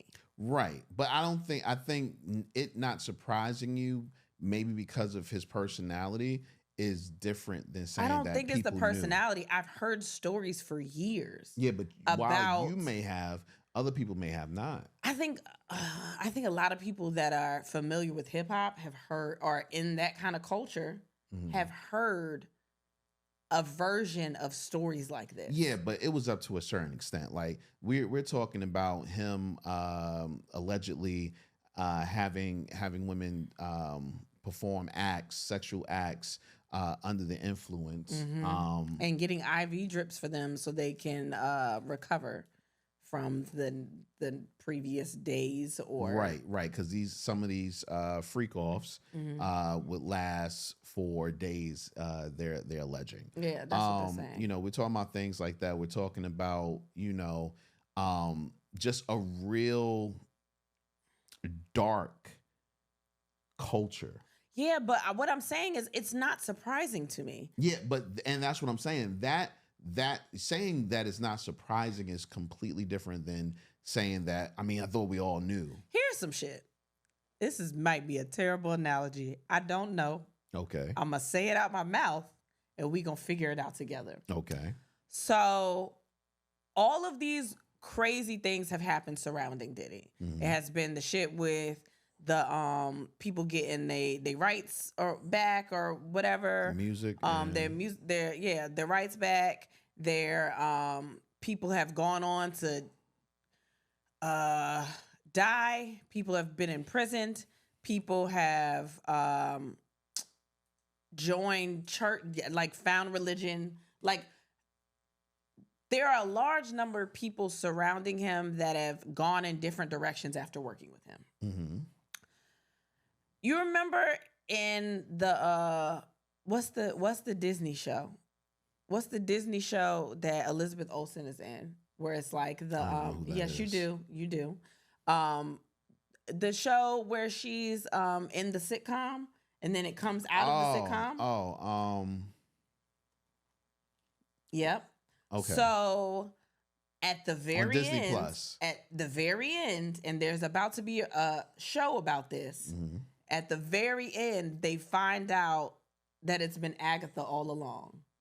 All this shit has been happening around her, and then they zoom in and they see Agatha in the background. She's been the one making all these things happen. That's where my mind goes when I think about this shit. Like all of these things are blowing up around him, and then the camera pans to him like flipping a switch, doing something, you know what I mean? That's where my mind is in this. Like there have been so many things, and everybody's just been like, oh, well, he's fucked up the way he does business or whatever, right?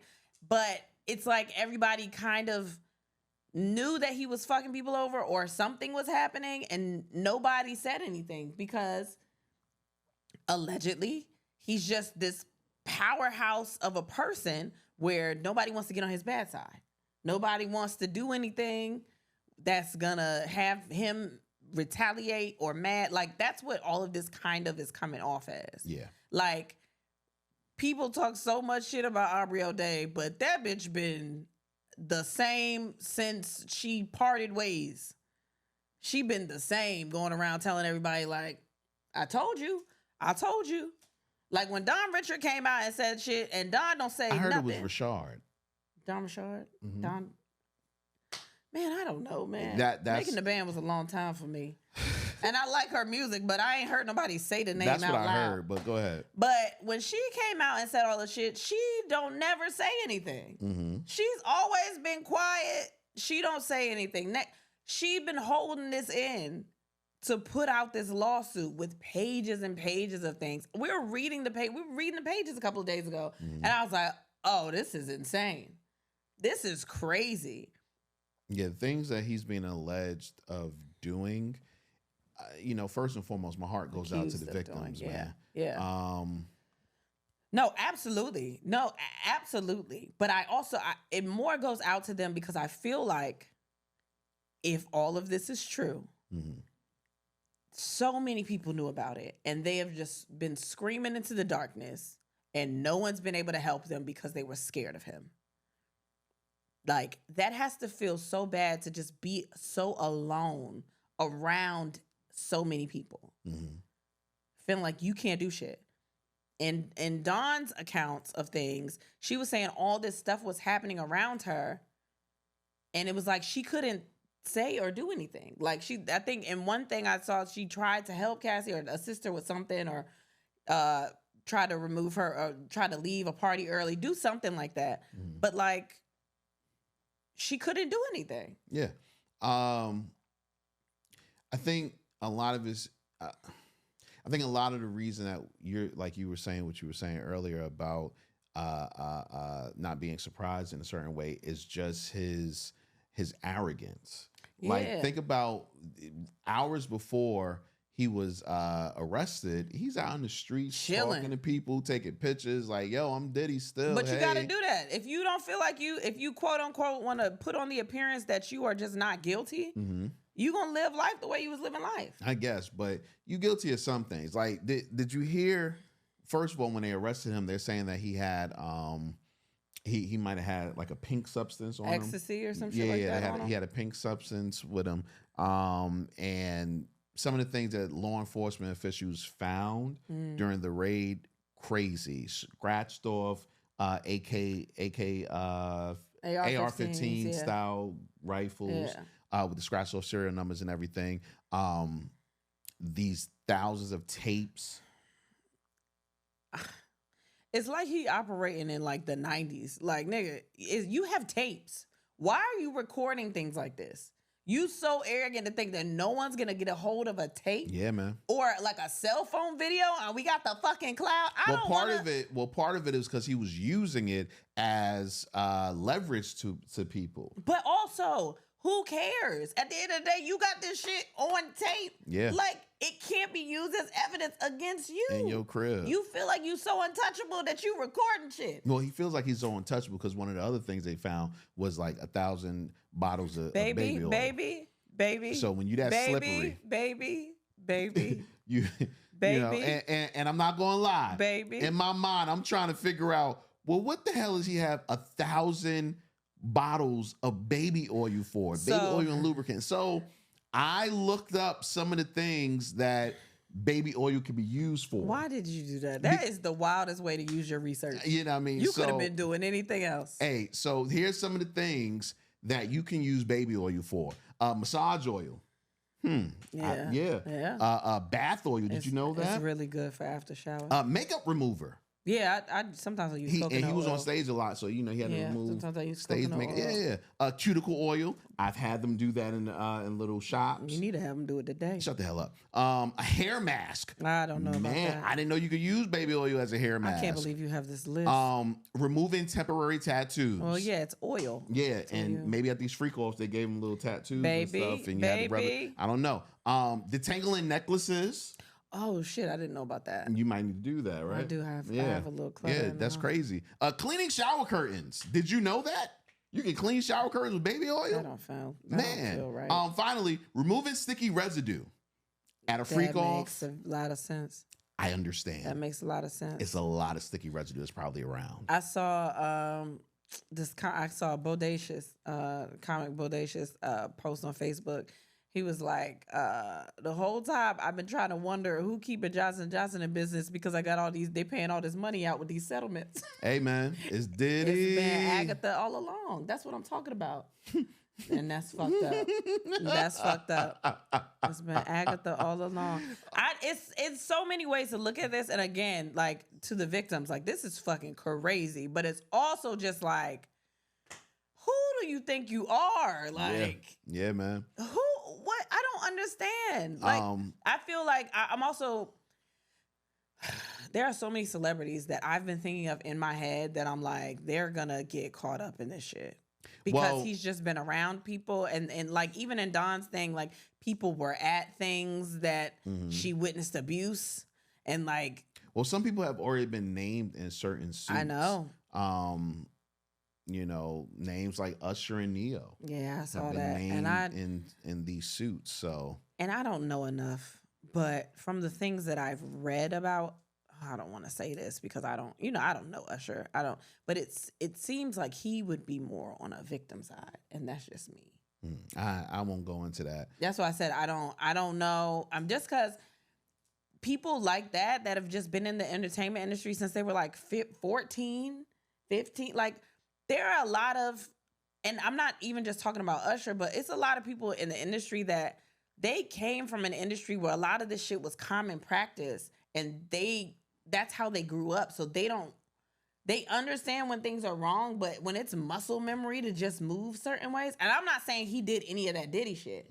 I'm just saying if people like him or whatever were to keep quiet, it might be because those were their OGs. Those were the people that were the ringleaders in the industry that they grew up in. And like maybe you just grow up to like not speak about certain people. Yeah. You know what I mean?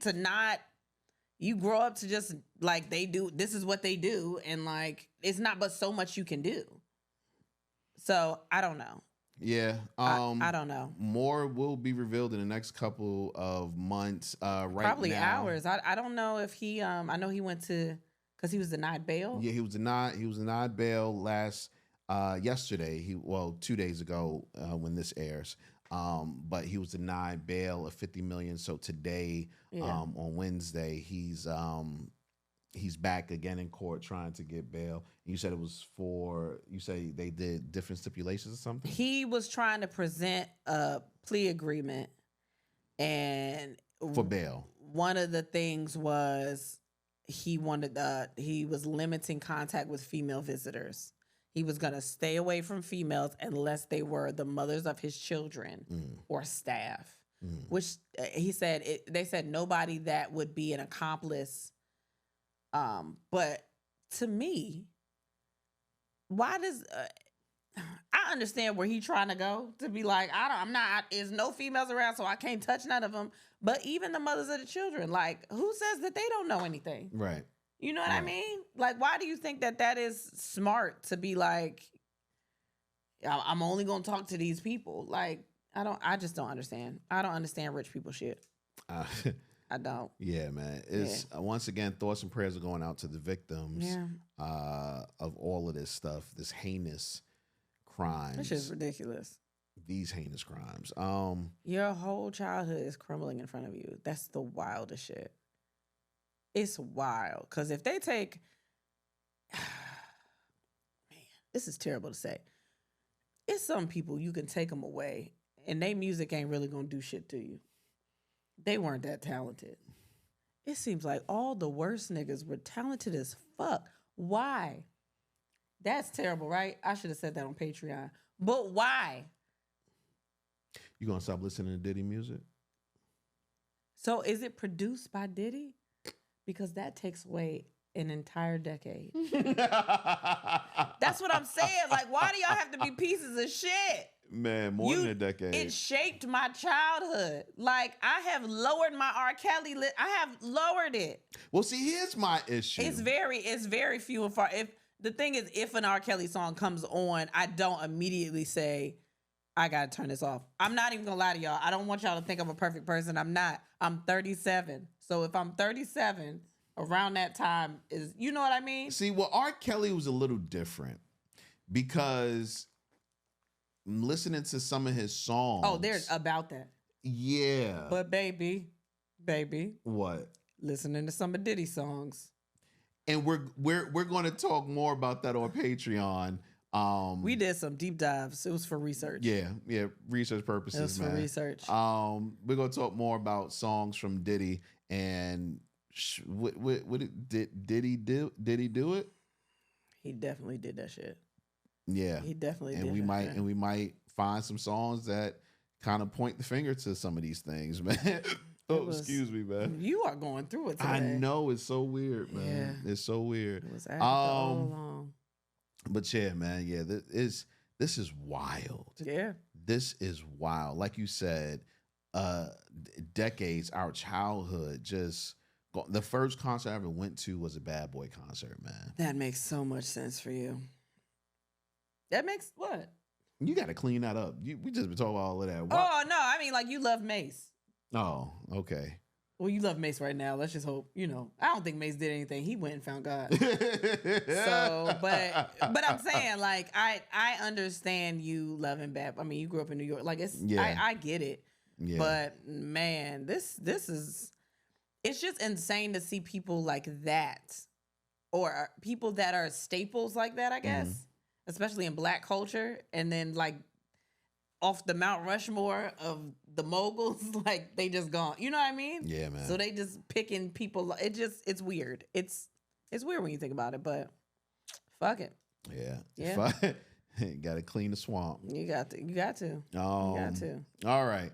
Let's go into some lighter news. Ruby Rose addresses rumors with Drewski. She claims that he paid for a PR relationship. Matter of fact, let me go into some of her actual tweets. She said, because for those catching up, they were posting all these pictures where they were like so in love and like, little kisses and like out and about, whatever. And then she tweeted, I only give it up if I'm in love. I don't care. Start from here. Wait, where am I? Oh, for the record, I never slept with that man. Nigga paid for PR, not the pussy. He's funny and nice, though. I only give it up if I'm in love. I don't care how much money a nigga got. I'm rich as fuck. Hey, man. How much do you charge for something like that? Me or Ruby Rose? Because I don't know if I need some money. So I don't know what my price is. I have no idea. You don't know what you would charge for a person to say, hey, that's my girl. If I could turn around and say it's not. Yeah, but you're getting paid to not turn around and say it's not. How long is it, though? How long we doing this? You got 6 months. Oh, 6 months? Yeah. 25,000. That's it? Yeah, if I don't have to do nothing. I'm just taking pictures. 25,000? Nigga, you tripping. No, I'm low, baby. They didn't say I had to marry them or nothing. It's literally me just saying I'm good. I'm on the low end. You were tripping. I'm on the low end. 50 G's to start. So if somebody offered you 25,000, you'd say no? To just say, they could just say that y'all go together? Who is it? And then afterwards? Who is it? I don't know who it is. It depends on who it is. Like, certain people can pay me. You can say whatever you want to say. I don't have to live with you, or we don't have to fuck. Like, I don't have. If you just can say it. Then, all right. So how much is it extra? How much extra is it to fuck? Who is it? Are we asking the question for research, or are we just? This is a made up scenario, baby. Yeah. Nobody has offered me money. But who is it? I just want to know what. Who is it? Tank. I respect him too much now. I respect him too much now. I respect him in his marriage. I respect him. And I'm sticking by it. The Rock. I don't know.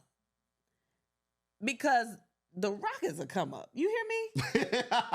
It don't you matter. You gotta pay him. It don't. Please say that we are together. Please. That's a hell of a come up. What do you mean? Nigga, I'll pay him to date you. To say that we together. Yeah. Like, oh man, look what she did to me. She left me for The Rock. You gotta think less than that. That's a come up for both of us. The Rock is a come up for everybody. Yeah, I get it. Yeah, it ain't gonna take no money. No, a matter of fact, he could do it for free because I'm gonna get followers, and then that's gonna make the podcast bigger. And then we have just promo, and we have more stuff to talk about on the podcast about promo. How you left me for The Rock. Yeah, it's just promo for 6 months. Yeah, and you went on this world. Run it up. See, look how cheap I am. Run it up. She said, all you got to do is post 3 pictures of me and you on your page. Why you sound like a party promoter? We together. You just give me 3 pictures, one in your story. Keep it up there for 24 hours. You can take it down after 6 months. All right, let's say a regular person though, like a regular random. You saying 25 G's is it? What they look like? Just a regular. They don't do dude. nothing. No. If they got 25,000 to just ask me to be their girl, then they do something. Yeah, they got money. Yeah. They got money. Yeah. They fine. They I look don't good. know. They regular degular. They look good. I don't know. Okay. Does I that don't make know. a difference? I just need something that's gonna make my, like, how many followers they got? I'm trying to do something that's gonna make my, like, it's gotta be worthwhile. Well, no, if I just need some money and it's 25,000, you can say whatever you want. I don't have to move in with you or nothing like that. I could still be at home doing my thing. 25, I'm cool with that. And the fuck is how much extra? It depends on what they look like.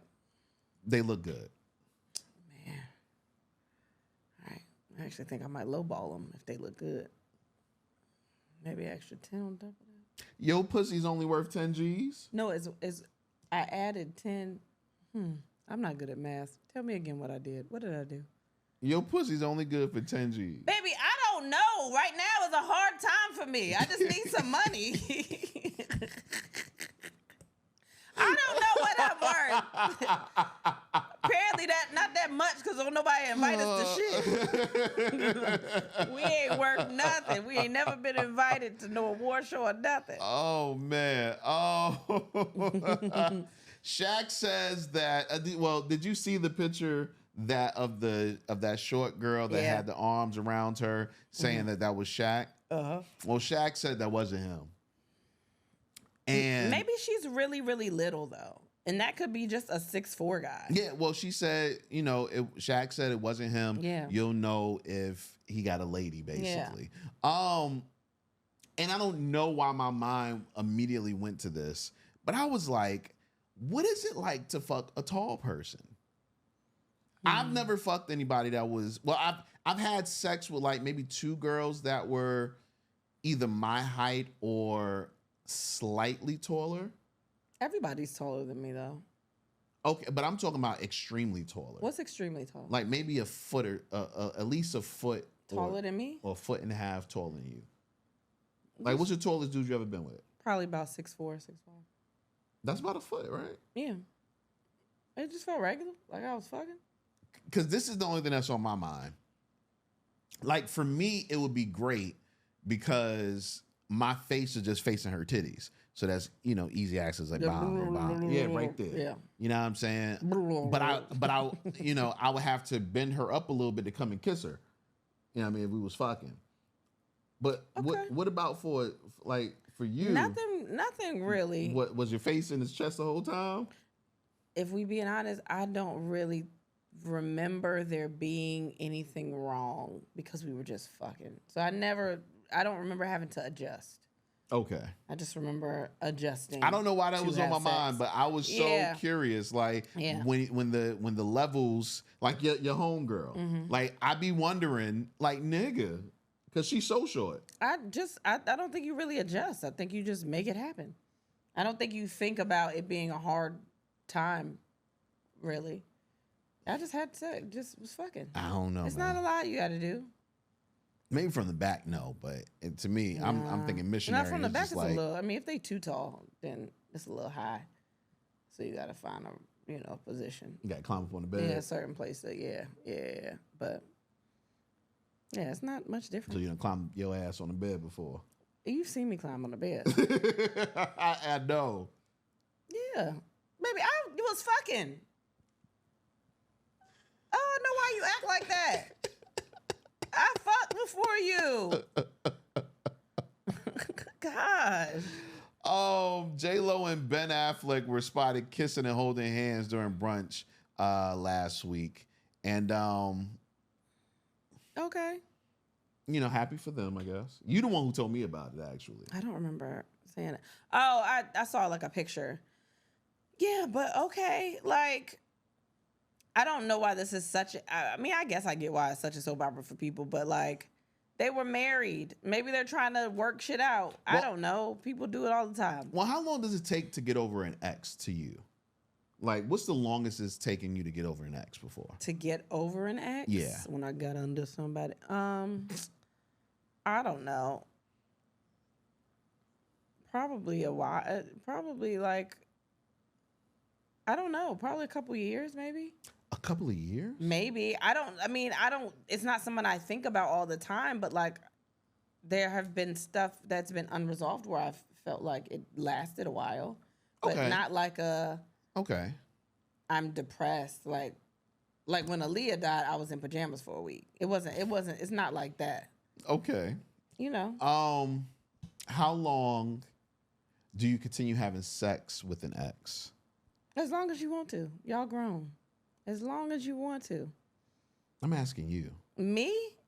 I said, how long? As long as they will allow me to have sex with them.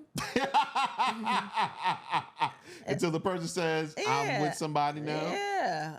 As long as they allow me to have that dick, I'm going to have that dick. What? Okay. So you've done that before? Yes. What the fuck does that mean? Because it wasn't like all the time, but like after we broke up, we did have sex a few times, but it wasn't like on no, it was just kind of like we wanted to fuck. And it wasn't like a reconciliation thing. It was just like, oh, okay. Okay. It wasn't like a all the time, let me call you and have sex. It wasn't like that. I feel like women do it more than men. Why? I don't know. Because I think because I hear more women say, when I break up, I'm still fucking, you know what I mean? That's still my dick on the side because I don't want to get any new dick. As opposed to men where it's like, once we break up, it's like, oh, I got to find some new pussy. I mean, most of the people, if we broke up, then we broke up. I don't have any interest of fucking you, but that specific person was somebody that we broke up on good terms. Mm-hmm. We were still cool, but, the dick was available. Okay. It's a good time. It was fun. Okay. Why are you upset? I'm not upset. Oh, all right. Why would I be upset? I don't know. Sheesh. Mm-hmm. What is this? A little scrappy. Oh, gosh. A little scrappy. What now? Gotta love Lil Scrappy. What? I'll play it. She ain't never leaving Kurt. Like, I talked to Rashida. Oh man, it's not playing. What? It's not playing for some reason. It's not playing on the thing? No, damn it. Well, you can tell me about what the clip was. I'll talk about this on Patreon because you got to hear what he says. I don't want to. Speak for him. Yeah. So you got to hear what he says, man. Okay. Let's go on to things that have nothing to do with sex. Or before we do that, thoughts and prayers going out to the family of Tito Jackson. My goodness. Tito Jackson passed away over the weekend. Said he had a heart attack while traveling. Yeah. Man, we found that out when we were on the plane. Mm-hmm. Yeah, that was sad. He's the dad of 3T also. Yeah, I know. Oh, I didn't know that you knew that. Yeah. I'm not gonna lie. For a long time, I didn't know which one was the daddy. I just knew they were Jacksons. I knew it wasn't Michael. I knew they was Jacksons. That's all I knew. But yeah, rest in peace to him, man. Yeah, he was man. only 70. Tito, from all accounts, was a humble, nice guy, man. Yeah, it seemed like that from even people that said anything about him. So Yeah. And it's so messed up because he was the butt of a lot of jokes. Like, you don't want to be the Tito. Yeah, I think it was just because his name was Tito. Yeah, I think that's what added to the joke. He mentioned in an interview a couple of years back about how that kind of affected him when Charles Barkley had made a comment in regards to not wanting to be a Tito, basically. You know what I mean? And that kind of sucks because you're part of this historic group. Legendary group, right? And, everybody played their part. Like, you couldn't have had a Jackson 5 without a Tito. Mm-hmm. You know what I mean? Like, he was the soul, he was the music. He was dun, dun, dun. Yeah. I think that's a bass, but anyway. You know what I mean? Yeah. You didn't say an instrument, so you could have just committed to that. Yeah. Anyway. Yeah. Tito, man. Yeah. Rest in peace. Rest in peace to Tito. All right, your boys, man, was under fire this week. This is a heavy week. Yeah, man. Shit been first of all the deaths that's been happening. Yeah. Crazy. Recently, yeah. September has been taking them out, man. Yeah. It sucks. Yeah. But it's been a heavy week. Your home, not your homeboys. I just listened to them. Yeah, I mean, you fuck with them. You put me on them. I've listened to them a couple of times, and I've seen their clips like everybody else has seen them. Shits and Gigs, the podcast, dudes from London. They were on Andrew Schultz's podcast. Flagrant. Flagrant, yeah, Flagrant podcast, and they were speaking about. No, Andrew was speaking about stuff. Okay. And what was he speaking about? You can't play the clip? No, I can't play any clips right now. This is terrible. I'm sorry. Yeah, none of these are good if we can't play the clips. Basically, they were making jokes at the expense of. He was making jokes at the expense of black women. He was asking them had they dated black women or white women or whatever. And he said something about. See, this is. I'd have to get a refresher on what he said. Damn. Yeah. That's not good. I'm sorry, it's not working. Yeah, I know, but now we're recording and like I can't play the volume thing. Something about I couldn't remember if he was talking about white men or black men cut their hair because the black women are stressing them out and their hair is falling out. Like shit like that. But the actual problem was, and I guess I don't know if can we go talk about this on Patreon as well so they can hear the clip? I don't know if you haven't heard the clip. It's been circulating. You know, I'm trying to think. I'll insert the clip. Insert the clip. But so do you want to hear the clip? Yeah, I want to hear it just so I can. All right. What is the black girlfriend effect? This you don't know about glow up the other culture. Yeah, so you'll see a guy who's had a black girlfriend. All of a sudden, he's got buzz cut, like clean shape up. Glows up, bro. I like that. I like that. They shave their hair because they start losing it. Because they're so stressed being around this black girl complaining about shit all the fucking time. That's why they gotta shave their hair. Nah, bro. White guys with black girlfriends, they grow a beard because there's more cushion when they get slapped the fuck out of. That's hilarious. I think the black girlfriend effect. It might be a protective instinct, bro. You think? Protective. Yeah. Do you guys have you ever had black girlfriends? Yeah. Have you ever had white girls? Yeah. Oh wow. Okay. What's your favorite?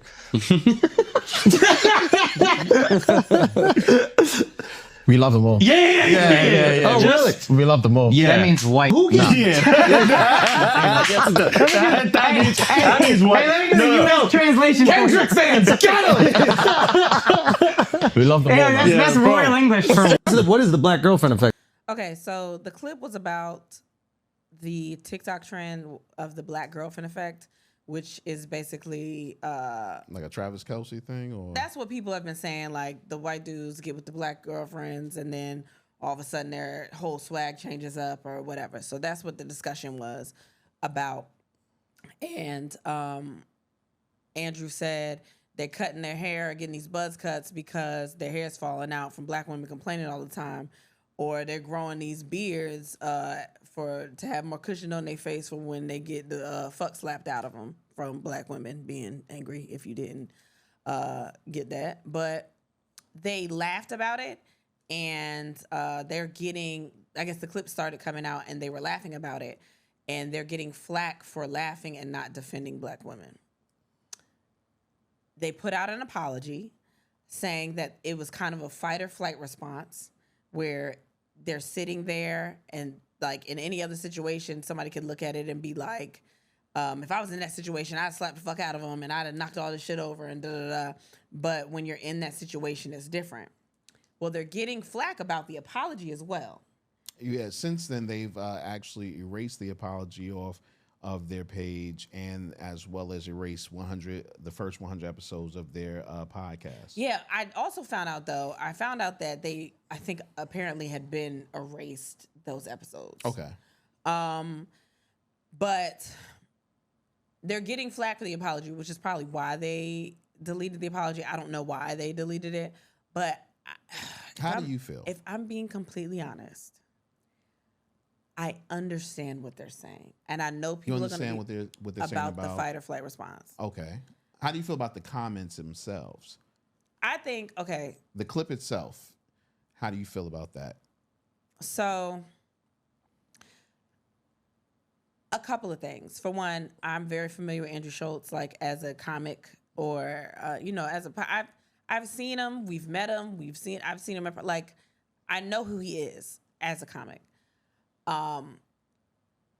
But with a lot of these jokes, and if you listen to the podcast, you know I'm one of those people that I don't get offended by much of anything. Like I'll hear shit and have to understand why people are so offended. Like, does it really affect the way you think about things, or do you feel like you're supposed to be offended? That's usually my take on a lot of this stuff. But if the joke is, not saying it's right, but if the joke is super good, sometimes people can get away with saying shit. But if it's like a lazy joke, then it's racist. Like it feels as racist as it is. Like, it's not even a good joke. You're just making a passing comment. And I'm very familiar with the type of shock comic that he is. He's very quote unquote truthful, whatever. Like, he's that kind of comic. I understand that.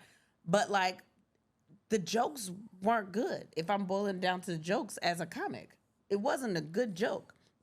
And we were talking about before, because I know that you listen to Brilliant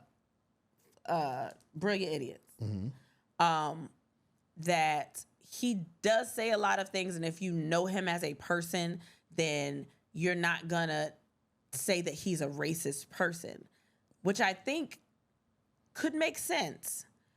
The problem is, like, you can be racist and not really realize that your thought process is racist. Or you cannot be racist. Or you can feel like you're not racist. You can look at somebody of a different color and be like, I don't hate them. I don't think that, you know what I mean? And to you think that's not racist. Like, I know that I don't hate people of different colors or different sexualities or whatever. And like, you know that inside, but like, when you say certain things, it is literally internalized racism. You're saying these things because you believe them because of something that you think. Okay. Like, you think that Black women are all angry and they're all stressing everybody out and they're complaining about shit all the time. Or like, that's an idea or a stereotype about Black women that you think could be true. Or maybe because it's the stereotype, he's bringing it up. I understand. As a joke. Yeah, but I understand what you're saying. Mm-hmm. Maybe that's not his true feelings. Maybe that's not Andrew Schultz's true feelings. Yeah. It's more so, but this is what the stereotype is, so I'm going to say it as a joke. But I think more so than anything, to get away from Andrew, it's about shits and gigs and their response. Yeah, so what I was saying was, the way I understood the fight or flight thing, I understand being in a situation where things get uncomfortable and you feel like you can't say anything. That doesn't happen with everything, but... So do you feel that at that moment, the dudes from Shits and Gigs should have been like, nah, bro, that's just not cool. That's not funny. Black women aren't like the stereotype. Let's keep it moving. If we're being honest, if they feel like that, maybe. But also, I can understand being frozen. You know what I mean? That if they feel like that and they're not frozen, yeah, I would want them to say that if that's their true feelings. I'm not going to put the words that they should have said in that moment, because if they don't feel like that, they don't. Okay. But from the apology, I can understand being in that situation and people are laughing around you, and like some people can handle situations like that and some people can't. And they were on a US tour. They were doing all the shit. Andrew Schultz is a pretty big comic. Maybe they didn't know how to approach that. Maybe they didn't want to fuck something up, which is, I mean, look, everybody ain't activists. I'm not trying to be funny. Everybody don't respond like that. Everybody is not like on top of everything that is wrong. So they shouldn't have. So do you feel that all of the hate that they're getting right now is warranted? All of the hate that Shits and Gigs are getting? I think that the feelings are like valid. You know what I mean? Like, watching it, I would have wanted someone to, if they felt that way, defend the joke that's being told. To defend I guess the stereotype about Black women, because that's something that we face a lot, that a lot of people go in just thinking that we're angry in every situation because if we speak our mind, like, we're angry. But I can't be mad at them for being frozen because they're people. Like, sometimes that just happens to people. Everybody is not super quick or that strong or like even aware at the time. Sometimes it hits you late that you're like, shit, I should have said something. Okay. Do you know what I mean? Yeah. Like I've been in situations where something has happened and I didn't think about it till I was on the way home and I was like, fuck, I should have said something then. Mm-hmm. Or that was crazy then and there. They could have been so uncomfortable. They might not have known what the fuck to do just being on that platform, like anything. I don't know them.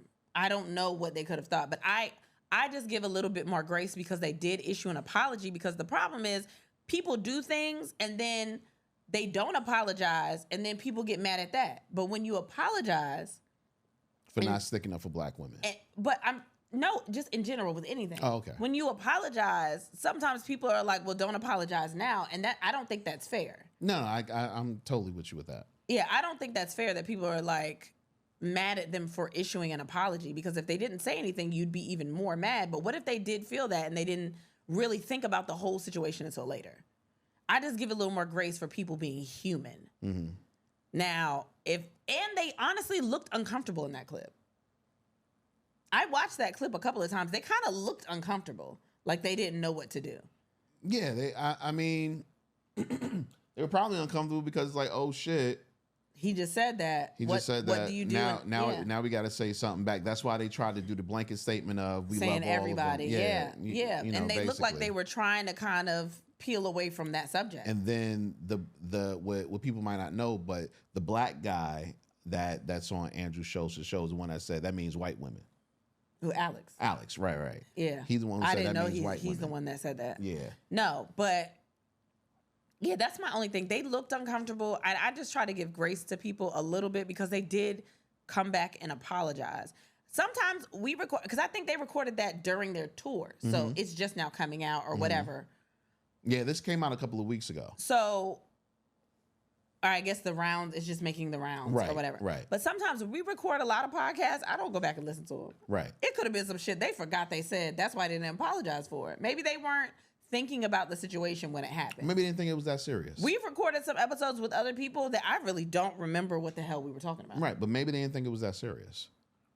And they made the apology afterward because like, oh, I guess people are mad.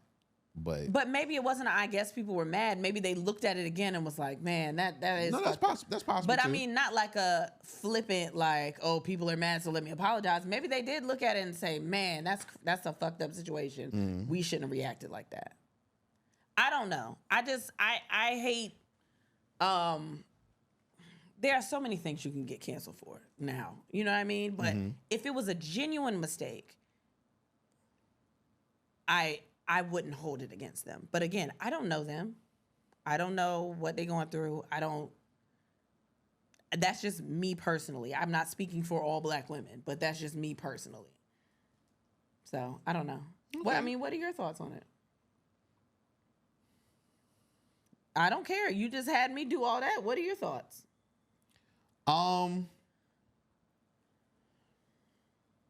Personally, if I was in that situation, the frozen thing might have happened as well. I probably would have laughed it off. If I'm being completely honest, I just would have laughed it off because I know that, at least I would assume that he's not being serious about this. I think that's what gets cloudy. If you know him as a person or you understand him as a person and you feel like as a person he's not racist, Right. you're not... Because, I mean, I've heard him make similar jokes like this on Brilliant Idiots. Yeah, you're not laser countless of focused times. on taking the things he says as being Right. racist. But And when you look back at it, like, that should be racist. That shit's racist. And I understand how, people want you to react in certain situations, but I think at the same time, that's assuming that people feel the same way or as strongly as you do about situations. So my response may not be yours because I'm not offended in the same way that you are. When I had to watch the clip a couple of times to even understand why people were so mad, if I'm being completely honest. Gosh. You know what, though? There's also the thing of you're taking a clip out, you're centralizing a clip, And if that clip keeps getting played over and over, you're going to, regardless if you saw it the first time or not, you're going to eventually see it. Yeah. You know what I mean? Because the first time it was just like, and once again, maybe this is because I listened to him so much. Yeah. I didn't see anything that was out of the ordinary from what I would expect on Flagrant with Andrew Schultz and this podcast. Like I didn't see anything, you know, that was a little different, so to speak, than his normal banter. It was racist though. Yeah, I mean, it was him putting out a stereotype, and it is a common stereotype that many people have said, including black people, and it stems from a stereotype of when you date a black woman. You know what I'm saying? It's all about stereotypes, and they're not being serious about it. They're not sitting down with you know, somebody from CNN and saying it. You know what I'm saying? So I'm walking into the situation understanding what the parameters of the whole shit is. So I'm not easily offended by anything like that. You know what I'm saying? Like, I get offended when it's warranted. If this was said on CNN and this was a concrete statement that was made and there were actual genuine feelings behind it, yeah, I'm all with it. Be mad, fuck them, or whatever the case may be, whoever you mad at the time. But when you put it into the parameters in which it was, a comedy podcast by a shock jock, so to speak, in a lot of the stuff that he says, and it was two people trying to tether the line so that they're not offending anyone. Okay. I think that also goes back to conversations we've had before about just comedy that a lot of people of a certain age range or whatever grew up on, or because I know that Andrew has done a lot of shows with black comics. Like, he's from New York. He's done He's got a lot of black friends. Yeah, I mean, I know. I mean, that doesn't mean anything because anybody can. But what I'm saying, like, he's done a lot of black rooms. Like, he's been in that circle. Yeah. And a lot of those people go off of Comic View type jokes, which were all based on stereotypes. Every last one of them. They weren't telling a lot of stories and shit on Comic View. If they were stereotypes of what you think the grandmama was at the barbecue, or the, you know what I mean? Right. Like, and the funny thing is, I wonder, might kill me for this. I wonder, my God, please don't get I killed. wonder if it was reversed and it was more so a stereotype about white people, would there be outrage at this point? I doubt it. I doubt it. I mean, it's a point. I mean, I'm not completely away from that point. I get it. I understand it. Like, me personally, I'm not offended because I know I'm not angry all the time. But that's just me. And I don't have a white boyfriend. You know what I mean? But that's as far as being personal to me. And I'm not looking at it like everyone is going to watch this clip and everyone is going to think that black women are this because he said it. Right. So that's how I look at how a lot of shit affects me personally. That's why I don't. But I can understand people that are mad. I understand without context why you might feel offended. I understand without context why you might feel offended. But then that's when I say get context. What's the context? I said earlier, it's know who the person is that's saying it, know the context in which they're saying it. But there are a lot of people that just don't like him regardless. Oh, yeah, well, yeah, because of shit like this. But that's what I'm because saying. Of shit like this, yeah. They take the person that's saying it and they're like, this is one more reason for me to. Unlike, so that's not a good. I'm talking about, my thing was more so, because I know how people feel about Andrew Schultz. I'm talking more about shits and gigs. Yeah. You know what I'm saying? Like, it ain't really shit. Like, again, my thing is I don't really know a lot from them, but like, people are they human at the end of the day. Everybody does not respond instantly to everything, and everybody is not an activist. Like, and that, I think that's the biggest point. Everybody's not an activist. Is not an activist. They not. And well, I don't like that. I'm sorry. I'm not even gonna let you say that. Only because you don't have to be an activist to speak up for what's right. Okay. So So I not will say- activists, but everybody is just not that strong on. I think everybody's not always bothered, and That's not what I want to say though. If I'm being pro-black for a second, that might be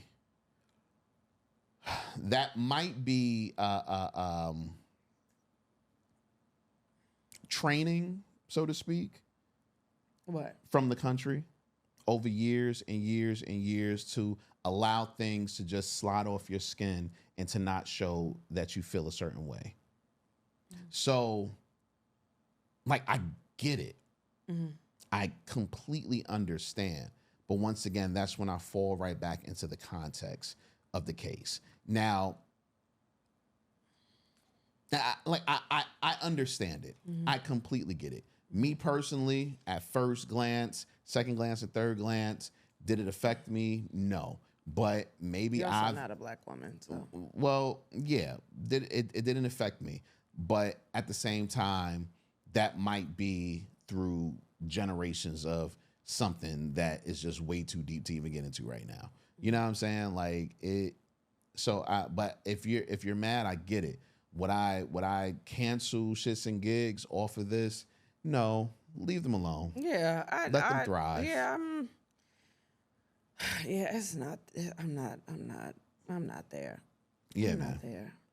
Yeah, man. Red Lobsters. Man. Red Lobster. I'm sorry, because black people put S's on everything. No, I don't. I've never done it. I've never done it. It's always just been one. Oh, it's one me? lobster. Yeah, Red Lobster has exited I say Chapter Sonics. 11 bankruptcy with, I think a couple of people say Sonics. Chapter 11 bankruptcy with new CEO, Nigerian executive Demola. I will not say his last name because I don't want to fuck that up. But he's only 35. Adam Malunkin. Yeah, Adam Alekin. I don't want to say it wrong. It's Adam Alekin. Okay. Regardless, I'm not gonna say it. He's 35. He's only 35. He's young. He's gonna turn it around for us. Okay. Who's us? You know us. They know you. Y'all got a name over there? Hey, the people been sending me. I've been getting DMs about this all day. That they out of bankruptcy. They coming back. He said he was gonna take off the $20 unlimited shrimp, which really, that's what was fucking him up in the first place. Why are you giving him unlimited shrimp for $20? That's crazy. And shrimp is little. You can eat so many shrimp. My uncle used to be a GM at Red Lobster. I used to eat Red Lobster all the time when I was younger. Like, I know how many shrimp I was eating, and I was little. Okay. So I'm glad that he's out here working for the people, who's doing the Lord's work. He said he's going to change the inside of that ugly ass interior too. It's going to be fresh and modern. Red Lobster might be popping by the end of this. Hey, I'm going because I never doubted you. Not one bit, Red Lobster. I never doubted you. I never doubted you. I felt like I had to learn that biscuit recipe, but I got it down packed, but I was always waiting for you to come back. I don't want to make it. I don't want to take it away from y'all. I want y'all to give it to me. So, even though I'm not going to lie, the last few times I've been to Red Lobster or had biscuits from Red Lobster, they were not hitting on shit. Yeah, man. It used to be savory. Oh, I'm about to fuck it up. I'm gonna make some. Fucked it up. I'm gonna make some. Yeah, I'm gonna do it. But so yeah, just want to throw that out there. What are we watching? I started watching The Circle. I have that there. Okay. You want to talk about it? Yeah, I started watching The Circle. Where am I at with The Circle? It's cool. You know what I love about The Circle? It starts off and they introduce these people and they feel whack as fuck to me in the beginning. There is one dude up there that I've interacted with before. Not like that. Like, that I know. But other than that, like sometimes you get them and they feel corny a little bit. And I don't even know if that's everybody hates that word corny. But that it feels kind of whack. And then they slowly get into everybody's story. Like they're like a little they're really interesting underneath. Like they feel very surface level in the beginning and it's like, oh, okay, they're just characters and blah, blah, blah, blah. And then you start to learn more about their story and it gets deep and it gets intense. And whoever writes for this shit, as far as like coming up with what the challenges are, this is so good. It's good. So I'm in it. It's cool. Right now, I'm watching it because I like The Circle anyway. I want to be on that shit, if we be honest. But yeah, so I'm fucking with it a little bit. Oh, okay. We also finished Bel Air finally. Yeah, on we Peacock. Finally did. What were your thoughts? My takeaways. First of all, Jeffrey can wear a suit. He be wearing the hell out of them suits. Every time he came on the screen, I was like, "Baby, look at that suit. That's a crazy thing." Like Kristen wants me to walk around the house in suits all I just day. want when I've seen him in like he was in a wedding, and he looked so good in this suit. Like I didn't see him. He was in the wedding. He was at the rehearsals. I came to the wedding. It was my first time seeing him in this suit, and he looked so good. Oh my God, I would have fucked him right there. That was crazy. Thank you. You're welcome. But yeah, so Jeffrey be wearing the hell out of them suits, and he's just very scary to be as small as he is. He seems small. I saw someone say this is definitely a Will Smith production, and I think it was because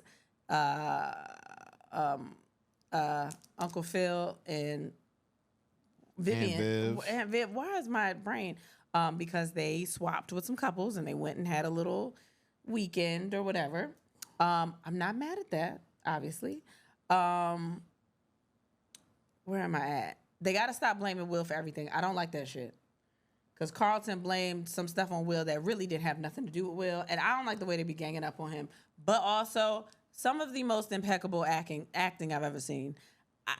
That young man that plays Will, I don't understand why he's not nominated for Emmys because he is incredible. But also, everybody up there is so good. Yes. Like they're all just really, really good. But I can't wait till the next season. Yeah. Listen, so much happened at the end. It keeps getting better and better. Yeah. It really keeps getting better and better. I love Bel Air. Like, I feel like they had to, in the first season, it was like easing us into the fact that it was a different show. Yeah. Right? And then now they're like, oh, it's our show. Now I'm throwing in all kinds of shit. Yeah. And they're still staying true to the main things that happen in the show in a lot of ways. You know, with the reveal at the end of spoiler alert if you haven't seen it, but the reveal at the end with Viv. There was something else that happened.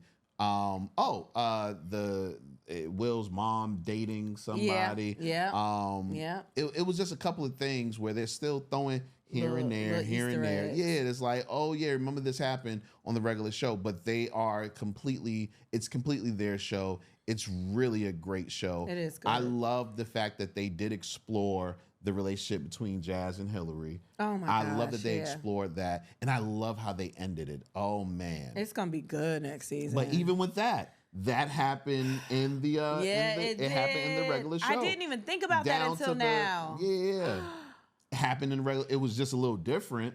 Wow, I didn't think about that until now. Yeah, wow. So it's super dope. It is super, man. Bel Air, crazy. One of the best shows on television. That's crazy. I did not even think about that until now. Yeah, man. It's a great show. If you haven't checked it out, check it out. Yeah.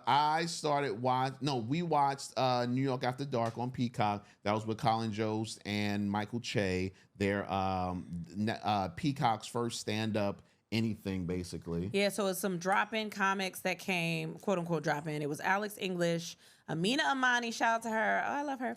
That's my girl. Mike Birbiglia, Carlos Miller, and Aida Rodriguez. They all dropped in. It was cool. I liked the flow of what it was because it was literally just like a drop-in show. Like they were at a place in Brooklyn and it was just a regular lineup of comics. I'm hoping that it's something they continue to do. I don't know if they are, but it seemed like something that they were trying to see if it works again. But I liked it. I thought it was good. Yeah, I didn't have a problem like a with regular comedy show. Like it was fun. It felt like being at a comedy show. It in the really city. did. Yeah, it did. It did. Yeah, real talk. Which I think is what they had said in the beginning. Yeah. So it was really good. I liked it. Yeah, real dope. I started watching Fight Night. Did you watch? Baby, I watched more than you did. No, you didn't. Yes, I did. No, you didn't. Yes, I did. How much you watch? Baby, I watched the whole beginning when you were trying to fuck me. And then we fucked. Yeah. But I was listening. Baby, I was listening. watching it with my eyes until we started. I knew the basis of what was happening, but I honestly probably have to go back and watch that episode again. Really? I don't. There were things, I mean, I know it basically what was happening, but I feel like I might have to watch the last episode one more time. The second episode, you mean? Yes. Or the first episode? The second one. Yeah. I didn't finish the second one, actually. I fell asleep. Well, that's the one I think I got to go and... Yeah. So I got to rewatch that. But great show. I knew it was going to be great. Maybe not just because of the cast, even though they got Kevin Hart, Samuel L. Jackson, Taraji P. Henson, Terrence Howard, my guy... Don Cheadle? No, not Don Cheadle, but Don Cheadle's in it. No, my guy Samuel L. Jackson. No, I already said them. It's a lesser known dude, but he's great. He was in the movie with Resort to Love with Jay. The other guy? Yeah. Oh, he was in that? He's in that. He doesn't look that's like why himself. I felt like I missed something then. Yeah. I forgot his name. Anyway, it's really good so far.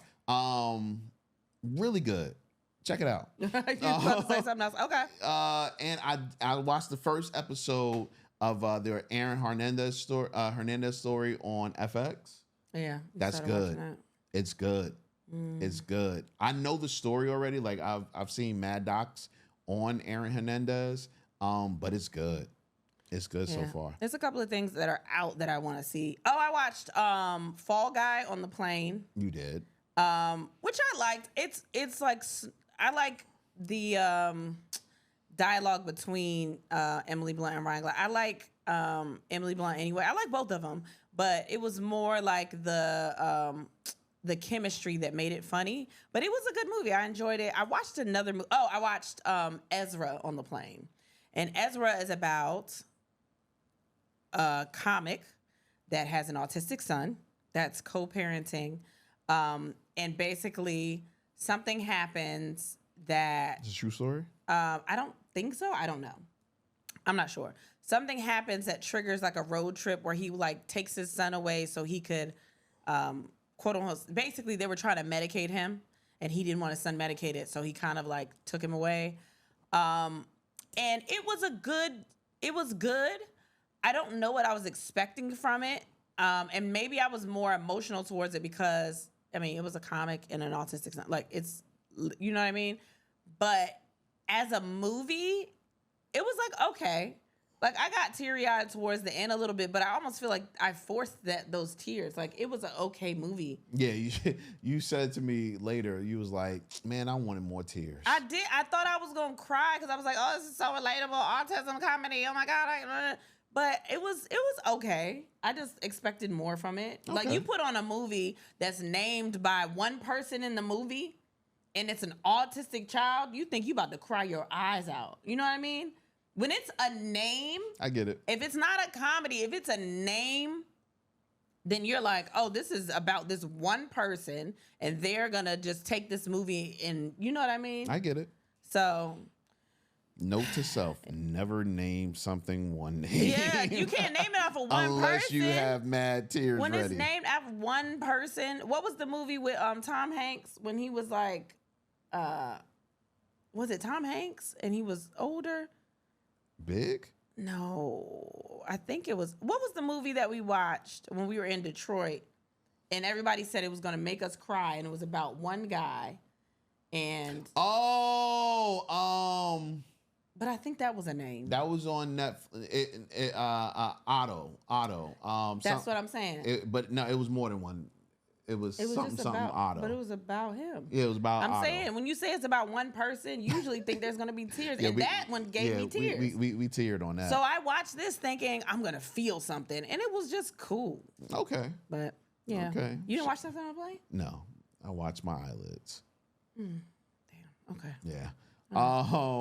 Let's get into a listener question before we get out of here. All right. I have a listener's question.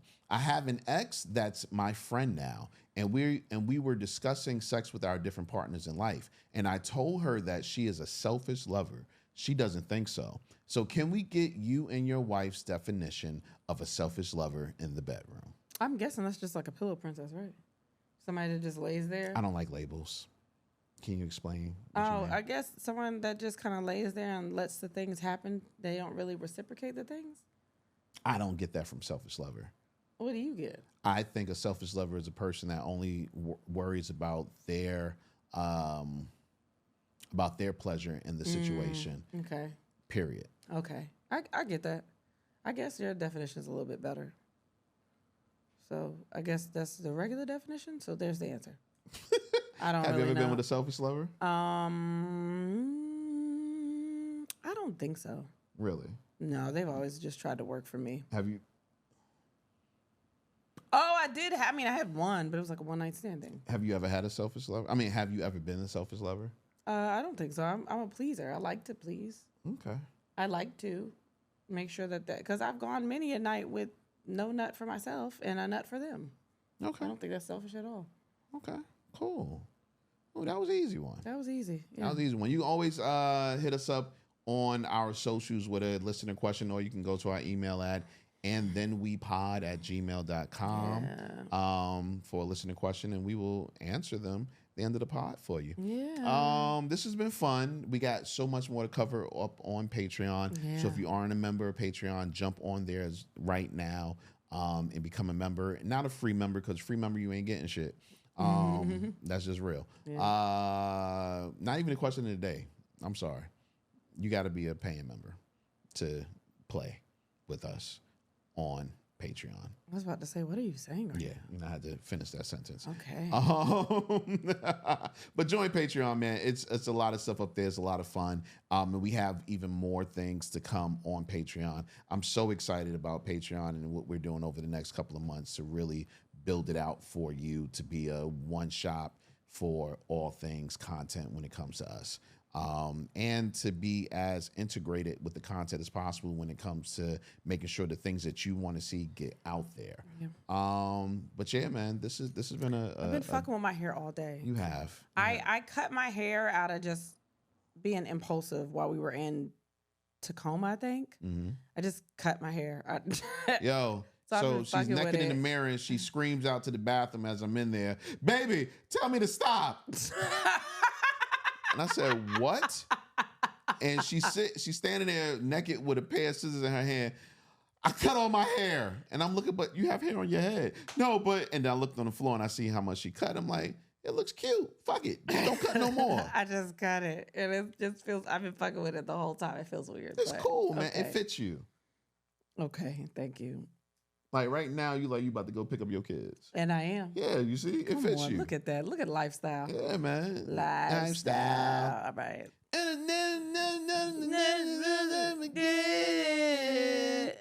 Nah, man. Speaking of that, I did watch some of the speeches at the didn't Rich watch Homie it. Quan funeral, man, and people were saying some cool stuff. I love DC Young Fly. Oh, I love him. Oh, I love him. He is so anointed, or just He's spiritually in tune. yeah. I'll say that. Yeah, he seems like such. Yeah. Man. Yeah, love that guy. Yeah. All right, so we are out of here for this week.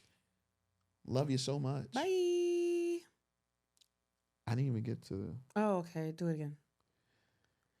She always messes shit up. And then we had Sex Associate You. Thanks for listening. Bye. You gonna do it again? Yeah.